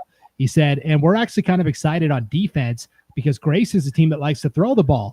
And we're so used to, in the White Pine League, everybody just pounds the run. And so our guys were kind of excited, like, hey, a new challenge. We're going to get to actually, cover some wide receivers and some routes and stuff. And we saw the result. Here's Logan. basically Kendrick looks at every game as a scrimmage. As a what? As a scrimmage, right? Yeah. We're just going into scrimmage to practice our defense and practice our pass play. Yeah. Well, I don't know if that's how he was saying. I think the guys were just excited to play somebody that just wasn't going to run the ball 40 times. Right. But all right, well, let's talk about Logos, because they went to Kamei, and I very incorrectly picked Kamei to win this game. A 44-18 win. And Logos just from the jump, blitzed Kamei, got up 3 scores early. Kamei never had a shot. Joseph Sensing had kind of been taking over at quarterback down the stretch here. I don't think he played in this game. I could be wrong. Hayden could let me know in the chat. He kind of got banged up in the quarterfinal round in Logos's victory in the quarterfinals. And then Baxter Covington, who's kind of played quarterback a little bit this year, but he's mostly the running back. But he'll do in a pinch. I mean, geez, Sven, 4 for 4, 45 yards and a touchdown, and then he ran for 120 yards and 3 scores. I got the feeling that Logos kind of downshifted pretty early in this game. I mean, there was like 8 or 9 different guys that ran the ball in this one. Yeah, talk about that efficiency that we like to see from some of these teams. Baxter Covington, he's all over it. This is a guy, 1,000-yard rusher on the season, 17 touchdowns, and he just carried it forward last week. And this was a really competitive football game the first time that Logos and Kamei squared off. And so, for Logos to pull away a little bit in this one was impressive, going up against a good quarterback and lost some landmark in the Kamei Cubs, doing it on the road. Kind of like to see that in the semifinal. How about that? Not playing in the Kibbie Dome, playing at home. Yeah, Kamei, I thought that would give him an advantage playing outdoors, and Logos said, hey, we'll come play outdoors, no problem. So a good win there for the Knights. And here's Logos's championship history. First championship appearance in school history. They only had football for the first time like 4 years ago. This was a school that's long been, and this is their words, hey, we've been a cross-country and basketball school for like ever, but why couldn't we do football? Sven, they're building a brand new campus up in Moscow on the east end of town, where the new campus is going to be for Logos. It's going to be part of a church there in Moscow as well. The first thing they built on the new land was the football field. Got to love that, right? Yeah, we talk about some of these classifications and the standout programs. You've got your BK. I remember back in the day, Genesis Prep every year in basketball, boys and girls basketball. Some of the private schools have had really standout athletic programs, and I think that's what you're seeing. Logos is putting an investment into football, and it doesn't matter whether you're at the high school level, college level, pro. There has to be an investment, whether that's in coaches, facility, the athletic training staff. It comes from a lot of different ways, and in this investment, with Logos, you're seeing it in the facility side. So, that's a cool side thing as well for this program. But you're going to see a lot of the run. Like you were mentioning with some of these White Pine League teams when the Logos Knights have it on the offensive side. Yeah, here's Hayden in the chat. Logos is playing by far their best football this season. Sensing, the quarterback, did not play. He will likely play this week. This team is very confident coming into that game on Thursday night. And Paul, you mentioned that Kendrick is not going to be a 2A team next year. They're moving back down to 1A. Well, guess what? Logos is not going to be a 2A team either. They're moving up a level, Sven. They are moving up to voluntarily play 11-man football next year. They're going to join the 3A Central Idaho League. Their JV played Orofino's varsity earlier this year, and they won by multiple scores. So this is a new one for me, an 8-man team that's got the enrollment of an 8-man school, voluntarily moving up to play 11-man football. But again, it's part of that campus expansion I was talking about. They plan on having a big school, big student body eventually there in Moscow, to the point where we're going to be playing 11-man football down the road anyways. We might as well just expedite that process. Well, the Central Idaho League needs some more schools than the White Pine League has. The White Pine's a much larger league, so I think that'll be kind of fun to, see how competitive they can be across a bunch of different sports as they move up a level next year. Yep, for sure. Here's our star watch for the 2A state championship game. Kendrick, Nathan Twite. Last year, Sawyer Hewitt was named the 2A player of the year, and he had kind of fairly mundane statistics because Kendrick was in so many blowouts and there were so many mouths to feed. But coaches just said the talent is undeniable, and that checked out because he's at the University of Idaho now playing for the Vandals. I get the sense that Twite is in a similar boat this year. Yeah, okay, he's got 750 yards and a touchdown receiving. But he just jumps off the tape. Like, this is an impact player. It would not surprise me if he was the 2A player of the year this year. He can just take over a game, offense or defense. And how about Colt Kep? This is Ty Kep's younger brother, Sven, the head coach, Ty. And I kind of joked with him, a 19-year-old head coach, and now you're no longer a teammate or friend. You're the coach, and you got to have those hard conversations. First conversation he had was with his little brother, Colt, and he said basically, hey, I know you've been a tight end receiver the last couple of years. Yeah, I'm going to need you to play offensive line for us, buddy. But you can play defensive line too. And look at 25 sacks for Colt Kep. That's insane. Yeah, they send him out there, and he turns into a, best in the state defensive end. I mean, 25 sacks is as good as it gets. You can count this guy in for 2, 3, even more sacks on a game-by-game basis. And that's impressive, too, when the quarterbacks of the opposition, they're not really throwing a whole lot. Yeah, exactly. He got that in very limited time too, because he didn't play much of the second half of the season like so many of Kendrick's starters. You know what? Logos has got a pretty good defensive line too, though. Joshua Prince and this guy running the middle at the nose spot, Peter Story. He's got double-digit sacks this year as well. So 2 really good defensive lines. I think whichever team can establish the run, I know it's cliche, whichever team can establish the run and maybe dictate their will a little bit in the run game, I think it's going to be the team that could ultimately go on top. Stefan says, Paul, I think he's talking to you, Paul. We'll send a hat for you, a Logos Knights hat. You're making out like a bandit. P.O. Box 57, CUNA 83634. Okay, you're making out like a bandit tonight. Okay, guys, I have to abstain from this game. This is the one game I'm broadcasting Thursday night on IdahoSports.com. Sven, can I get a 2A championship prediction from you? Boy, this is a hard one. I mean, I think that I know the direction I'll go with the pick, just trying to figure out the score. I know we've been throwing out some scores here is the challenging part. And, before I make this pick, I'll say you take a look at some of the receivers for Logos. Haney has 14 catches, 253 yards, 6 touchdowns. Covington, when he does get thrown to, 10 catches, 102 yards, couple touchdowns. They're going to need those guys to get involved in the passing game in order to have a chance, I think, against Kendrick. It can't be on the ground the entire game. They've got to be able to have some big plays through the air. That's the challenging part. Kendrick proved last week they can shut down offenses. So I'm going to go with Kendrick on this game. Final score.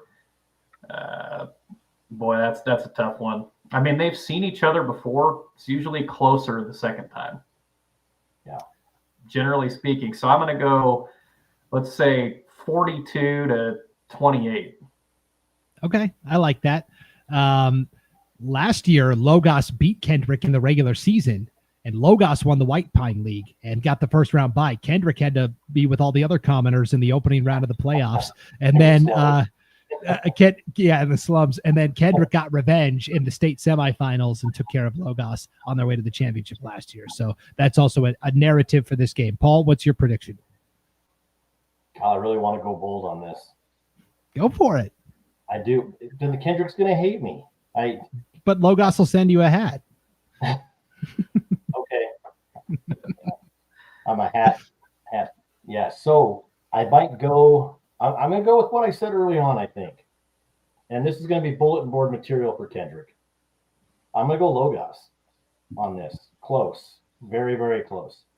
32-28. I mean, it's going to be close. Okay. But I'm going to go there. Kendrick, I love you. Tide, please don't quit broadcasting for us. It's all fun and games, right? Yeah. But I'm going to roll the dice because if they end up winning, I look like a genius. And if they end up losing, it's like, well, yeah, of course, Paul was just wrong. So I'm going to go that way. Logos. Okay. Roll the dice. That was the last segment. Pete Dice. True. Right. Yeah. We're moving on. Okay. I was saving that for the actual championship game. Yeah. Bad puns aside, we have one classification left. The 1A state final, Cary and Tri-Valley. These teams met back in 2017. Was a pretty fun and entertaining game. Could we be headed for an encore? We'll find out with our final championship prediction right after this. It's Gem State Game Day on IdahoSports.com. At Valleywide Cooperative, we're here when you need us. For 100 years, we have been here to help you with food, fuel, and good old-fashioned advice. And for us, serving is more than a job, it's a way of life, which is why we pour so much into the communities around us. We've employed hundreds of your neighbors. We take pride in that, and in giving back millions in sponsorships, grants, donations, and scholarships. It's our way of saying thanks. We're Valleywide, and yesterday, today, and tomorrow, we're here for you. Welcome back one final time to Gem State Game Day on the IdahoSports.com YouTube channel, Facebook page, X account, and Instagram account. Thanks to everybody that's been with us live tonight. We want to hear from you, the fans in the chat. So if you've got an opinion, you've got a player, you've got a team, you've got a coach you want to give a shout out to, throw it in the chat, and we will throw it up on the screen. And also, while you're hanging out tonight, if you could like, share, and subscribe, hit that like button if you're on Facebook, the subscribe button if you're on YouTube, share this when it's all said and done. That'll help everybody else find this a little easier on replay, because you can watch this anytime on replay at those 3 destinations as well, X, Facebook, and Instagram. We have arrived at the 1A state championship game here. Here's JT Clinton in the chat. Go Tri-Valley 2017 1A championship rematch. Gonna be a barn burner. Yeah, let's start there with the rematch of 2017. It's Cary, it's Tri-Valley. These are 2 teams that met in the 2017 state championship game. That is just one of several championship games for Cary along the years here, Paul. I think you've been on the call for a lot of these Cary Panther state championship games over the year. 17 championship game appearances all-time in school history. They are 10-6 all-time in the state title game. They kind of traded blows with Deary in the 90s and Salmon River once or twice, but then, I mean, they've been a well-oiled machine. Although, last year with that 44-30 win over Dietrich, that snapped a lengthy drought for them. And so Cary has taken it on the chin a couple of times this year. They've been in some very close battles, but they're back in the championship, and you see the 2017 matchup right there, 50-42. Cary snuck out of there with an 8-point victory over the Tri-Valley Titans. At first, it was Lane Kirkland coaching them, and now it is John Saili in his 3rd season as the Cary coach. He's done a fantastic job. Back in those days, excuse me, when we would do those games and Lane's the coach, I always went and talked to like Coach Durchie and the other, because I always thought Lane was mean. He always just had that serious look on his face, and I'm like, yeah, I'm not gonna bother that guy. Shoot, now he's part of the 8-man prepcast. I rode to council with him and Clay on Saturday. We see each other. I mean, he's just the best guy in the world. He's going to be my color. Well, one of my color guys, or I guess the color guy for this one. So Coach Kirkland, such a stud coming through this. And I really think that this game is going to look a lot like 2017. High scoring, close, but whichever team is on the left or right, gosh, we're just going to have to see. And thankfully, I don't have to pick this game. It's going to be a battle. Yeah. Conversely, Tri-Valley, 1 championship game appearance in their history. It was in 2017. Now, back when they had unofficial 8-man championships, Cambridge had won a couple, but that was before the Cambridge and Midvale came together. Tri-Valley as a co-op, 1 championship game in school history. Hey, here in the chat, Paul, we've got Ian Johnson, one of his relatives, Jeff Johnson. Paul, we will get your hat signed by Ian Johnson. Sorry, we're behind on the live stream. So you're going to get an autographed Nampa Christian hat. Yes. That's pretty slick. Awesome. Great. Yeah. Okay. Well, let's talk about this Cary Council game. You were at it on Saturday. This was a really fun game. 32-26 was the final. Cary in a back and forth battle with Council. Really the last 2 weeks, the quarterfinal win over Coeur Christ, and then the semifinal, they have started to throw the ball more than we're used to seeing them throw it. Stockton Sears is a guy they leaned on all season long, ran for over 1,500 yards. He's not even on the graphic because the passing game did a lot of the heavy lifting here. Jonas Saili throws for 2 touchdowns, ran for a score. Will Park and Gabe Saili with touchdown receptions. Gabe actually had 2. And one thing we know about Cary, all the guys we feature on offense, they are more important on defense. Will Park, 12 tackles. Gabe Saili, 16 tackles. Even Jonah Saili, the quarterback, got in on 6. That's really where it starts with Carey, is on the defensive side of the ball. Yeah, it always does. And you're right. And when you get to the 8-man group, it's going to be the same thing with Tri-Valley. I mean, it's all the offensive players. Okay, time for defense. All right, we just turn around. There's not a lot of rest for these guys on either side. And we're going to see that. You know, speaking of no rest, I was at this game. Like I said, I didn't broadcast it. Lane and Clay were doing it, but I brought Kuma, the official Idaho Sports mascot dog, and we just walked around the track, people petting her, having a great time. So I'm just kind of standing behind the crowd on the Carey side in the second half, and it was fun. It's fun listening to comments, and it was, you know, keep giving it to Stockton, give it to Stockton.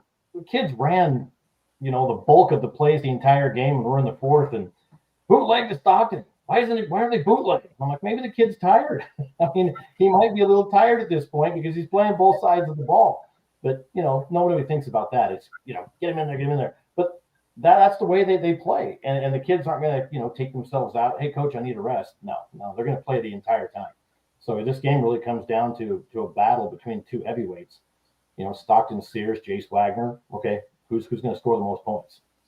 Yeah, okay. Well, let's talk about the other guy in the equation then. Jace Wagner and the Tri-Valley Titans, a 78-54 victory over Wallace. Sven, I feel like you've kind of been personally escorting the Tri-Valley Titans throughout this postseason run here. This was a game you were at last Saturday on IdahoSports.com. Wallace, it looks like, did a lot of their scoring late in the contest, and Tri-Valley just seems to be so efficient. They like very rarely have a possession where it doesn't end in a touchdown. Yeah, and you probably can't see this on the on the Prepcast video here, but I've got my scoring summary sheet from that game. You can't even fit it completely on the screen. It takes up the entire notebook page here that I've got, and so, you know, just trying to keep up with all the scoring that happened in this Tri-Valley Wallace game. Here, show that again, Sven. We got you on the big screen now. So, you know, all the way down to here, God. It's taking up the highlights down here, all from the game that we're going to clip and get on some of the plays of the week. This was an incredible football game at points. I mean, you got to credit Wallace. I know we haven't talked a lot about the teams that have fallen in some of these games, but the Wallace Miners are really impressive, and they're going to be back. I mean, Henry Larson, running back, he's a junior, also lines up in the receiver spot. Cooper Miller, the quarterback, is a sophomore. Gus Scott, you know, tight end, he got hurt late in the game. He's a senior, so unfortunately they'll be without him. Lennox Radford, a sophomore. These guys for Wallace, they do a lot of things well. What I will say, you know, when you look at this classification and who Tri-Valley's played and some of their results, nobody can stop them. And you look down and, you know, I decided during the game, I said, you know, to Jonah Walkenfoos, who was the color commentator on the broadcast, I said, I'm going to track the number of stops that each team is able to get, whether it's a turnover or a, you know, whatever. One stop the entire game that I tracked for Wallace. And that's not, you know, that's not all on them. That's how good Tri-Valley is offensively at moving incrementally down the field. You know, it might not always be the flashiest thing in the world. You know, you're going to incorporate some fullback. You're going to do a lot of quarterback runs. I mean, 272 yards and 4 touchdowns for the quarterback. That kind of gives you an idea. Eli Noah, 209 yards, very fullback style to his running. You know, Monty Ingram had a highlight-worthy run. It's a terrible team to have to face up against. Nobody can seem to slow them down. I mean, I've got their schedule up here. We did this with Kendrick, but, you know, recently 78 points, 82 points, 64 points. I mean, Council, it almost looks like Council just, you know, laid the clamps down on them, holding them to 50. I mean, I think anybody would like to hold them to 50 at this point, right, guys? Yeah, right.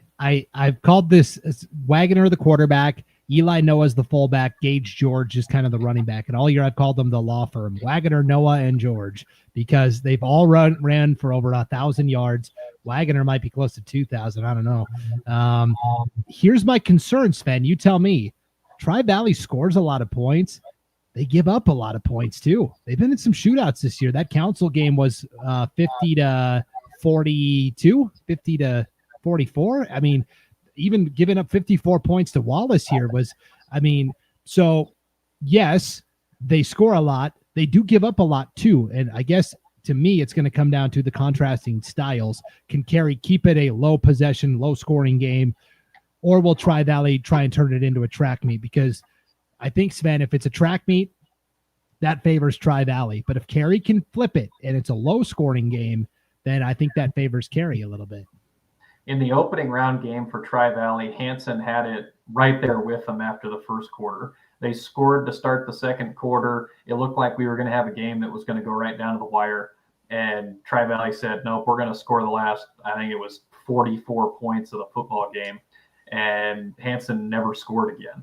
So I think this is a team that when they turn the switch on, a lot of good things happen. And they have runs during the game. So, there's points where, you look at this Wallace game, it was 22-20 at one point in favor of Tri-Valley at the 6:59 mark of the second quarter.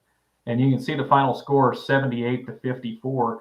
That just shows you because, 22-20 turned into a, 44-28 game at one point. Fortunately for Wallace, they got a kickoff return for a touchdown by Lennox Radford right before the half that kept it competitive. But yeah, when Tri-Valley scores, they score in bunches. 3 touchdowns in a row to start that second half. They turned a 10-point game into a 32-point game just in a snap of a finger. This is a really tough football team to slow down. And I think that what's challenging for the opponents is, Tri-Valley is going to score every time. I don't know if their opponents are going to score every time. And that's what's played out so far this season. And that's why they're winning all these games. Yeah, psychologically, that can be tough to kind of overcome a little bit for sure. Just teams do not stop them a lot.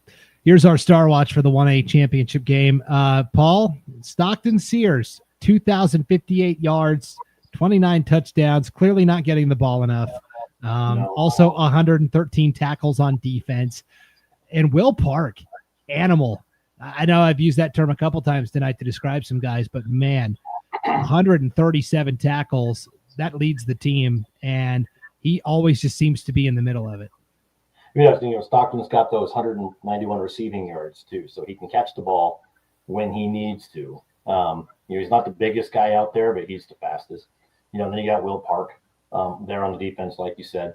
So there's just, Gabe Stiley, just the Stiley brothers out there. There's just a lot of weapons. And I'm going to just agree with you on one thing you said where you said Jace Wagner, quarterback. I think Jace Wagner is a running back that plays quarterback. I don't think he's a quarterback that also runs. I think we're just going to go the other way there. I think for the first time, we're just going to go, he's a running back who also plays quarterback sometimes. That's a better way to describe him. But he completes over half of his passes he throws. Like I said, this is going to be an interesting one. I think it's going to be really high scoring. I think that the offenses are going to come to play. And even though they've got great defenses, these are two high-powered offenses. And there's going to be a lot of points on the board in this game. Yeah. Elias DeVries has really amplified his game. Last year, he was just a guy that got sacks. I think he had 17 or 18 sacks last year. A more well-rounded game this year, 93 tackles total. Not just pass rushing, doing a lot of different things for the defense. And yeah, you mentioned it, Jace Wagner, final ride at quarterback. He is the nephew of head coach Tyler Wagner. And then Tyler's got a son that's a freshman on the team. So maybe the next great Wagner coming through in the future as well. But those are our star watches for the 1A state championship game. It is time for our predictions. And I've really debated back and forth. This to me is the toughest one to call of all the championship game matchups we've had. I'll agree. It wouldn't surprise me if Carey won. It wouldn't surprise me if Tri-Valley won. Coach Kirkland's going to hate me for this. And Carey's probably going to hate me for this. I'm with Sven. Tri-Valley just seems to be on an unstoppable run right now. They just are like the snowball that's rolling down the hill. They're picking up the momentum. I don't think it's going to be as high scoring. You mentioned that banner day where Council held them to 50. It might even be lower than that. But I could say, Tri-Valley 44, Cary 36. I could see it being a one-score game where Cary's just not used to playing the big shootouts a ton, and Tri-Valley just makes a handful of plays to close it out. What do you think, Yeah, Sven? so we saw the Cary Panthers at the end of the regular season. They had a game against Valley, and they played them on the road. They went in there, they dropped that one, and it was the first loss they'd had this season. And, I think there's two ways that you can respond to a game like that. You can come out and you can kind of turn it around and turn into a team that's going to compete for a state championship, or, they could have lost in their first playoff game. And credit Cary, they've had two tight contests. They went up north to Court of Christ. That was a tight game. They came out on top. They played Council. That was tight, came out on top. If you look through the Council or the Cary scores, it's a lot more lower scoring for 8-man in the grand scheme of things than what you see on the Tri-Valley side. I just don't know if they have the offensive firepower to be able to keep up with Tri-Valley in this one. I think the Titans are going to come out on top, and I don't know if it's going to be as close as what you guys are saying. I'm going to go probably 48-24. I'm going to go Tri-Valley in this one. Wow. You'll never step foot in Cary again, ever. I hope I'm wrong. I've been very conservative with these picks so far. I really think that Tri-Valley is a tough team to stop. They've got 3,000-yard rushers. They're so consistent, and consistency translates into the playoffs. Well, I said Cary was going to hate us, and our good friend Lee J. Cook, the athletic director at Cary, said, "No hate, Brandon, only love, go Panthers." And then Sven took a blowtorch to Cary, so I don't know if that might be rescinded there from Lee J. But either way, if Cary does win it, they will have earned it. That is for sure. So Cary Panther hat right there. Yep. You want to shill for a Tri-Valley hat, Paul? I need one. So yeah, I'll shill for a Tri-Valley hat. It's signed by everybody. Okay, that sounds like in fact, a game. DJ said he was going to bring me another hat at this one. So. Oh, okay. There you go. Paul's making side deals with all of the teams that he'll be covering this week. I'm going to drive home with like a back seat full of hats. You'll just have to wear them all on your head all at once. Bring it on. Yeah, it'll be good for sure. So, all right, Paul and Sven, thank you for hopping on and doing this. I know you guys have like 5 million things going on, including preparing for all of these championship games. But thank you for sharing some of your expertise with the masses tonight. Sven especially, really appreciate it. That was good to hop on. And, speaking about this game here, I think that we talked a lot about who we think's going to win. And we got to make these game picks because Brandon tells us, if we don't pick a team, he's going to come and he's going to fire us from IdahoSports.com. I will say, though, for those following along at home, me and Paul don't always have the best track record on the game picks. So it's a good opportunity for some of these teams we didn't pick to go out and say, bulletin board material. We're winning this thing. So now we got to lay it out on the field and see what happens come Thursday, Saturday, and Monday. For sure. I think most people know we do this for fun, but yes, it's all in fun and we love being wrong. And if we are, we always own it for sure. So, Paul, as always, thank you for coming on. I know I always lob insults your way, but it's nice having you on to talk about all the games. It really comes, and I'm not going to diatribe here, but here we've always had a brotherhood. And Sven and I talked about this, about the old days with Matt, all those guys. It's always, Lance, everybody. It's always been a brotherhood. Scott, and we kid because we care. We're just a bunch of near to middle-aged guys living our dream, having fun, and hopefully entertaining the masses and bringing them a little bit of information once in a while. We do that. I consider that a successful day. Yep. Well, we have said all that needs to be said about each of these 6 championship games. Go back, take notes, sound smart to all the other fans you're going to be sitting with this weekend, Thursday, Friday, Saturday, and is for the first time ever Monday. Has there ever been a Monday championship before? Gosh, I want to say there has been. I think there has been. Okay. Well, a rarity, but rarity. Thursday, Friday, Saturday, Monday, all on IdahoSports.com. All you got to do is click the game streams tab on the homepage at IdahoSports.com for the full schedule of games. And just get comfy. If you don't want to go in person, just stay home, stay warm, enjoy the action on IdahoSports.com. You're going to hear from one of the three of us at some point this weekend, Sven, Paul, and myself. So thanks for tuning in, everybody. One final time, if you could hit that like button, only 11 likes on Facebook. Right. We can do better. We can do better than that, guys. Come on. Hit that like button so everybody else can find this a little easier amongst all the other stuff on social media tomorrow. Do it. Yeah, do it. Okay, on that note, Gem State Game Day, that's a wrap, folks. For Paul Kingsbury and Sven Alskog, I'm Brandon Baney. Good luck to all the teams competing in the championship this weekend, and we'll see you next time on IdahoSports.com.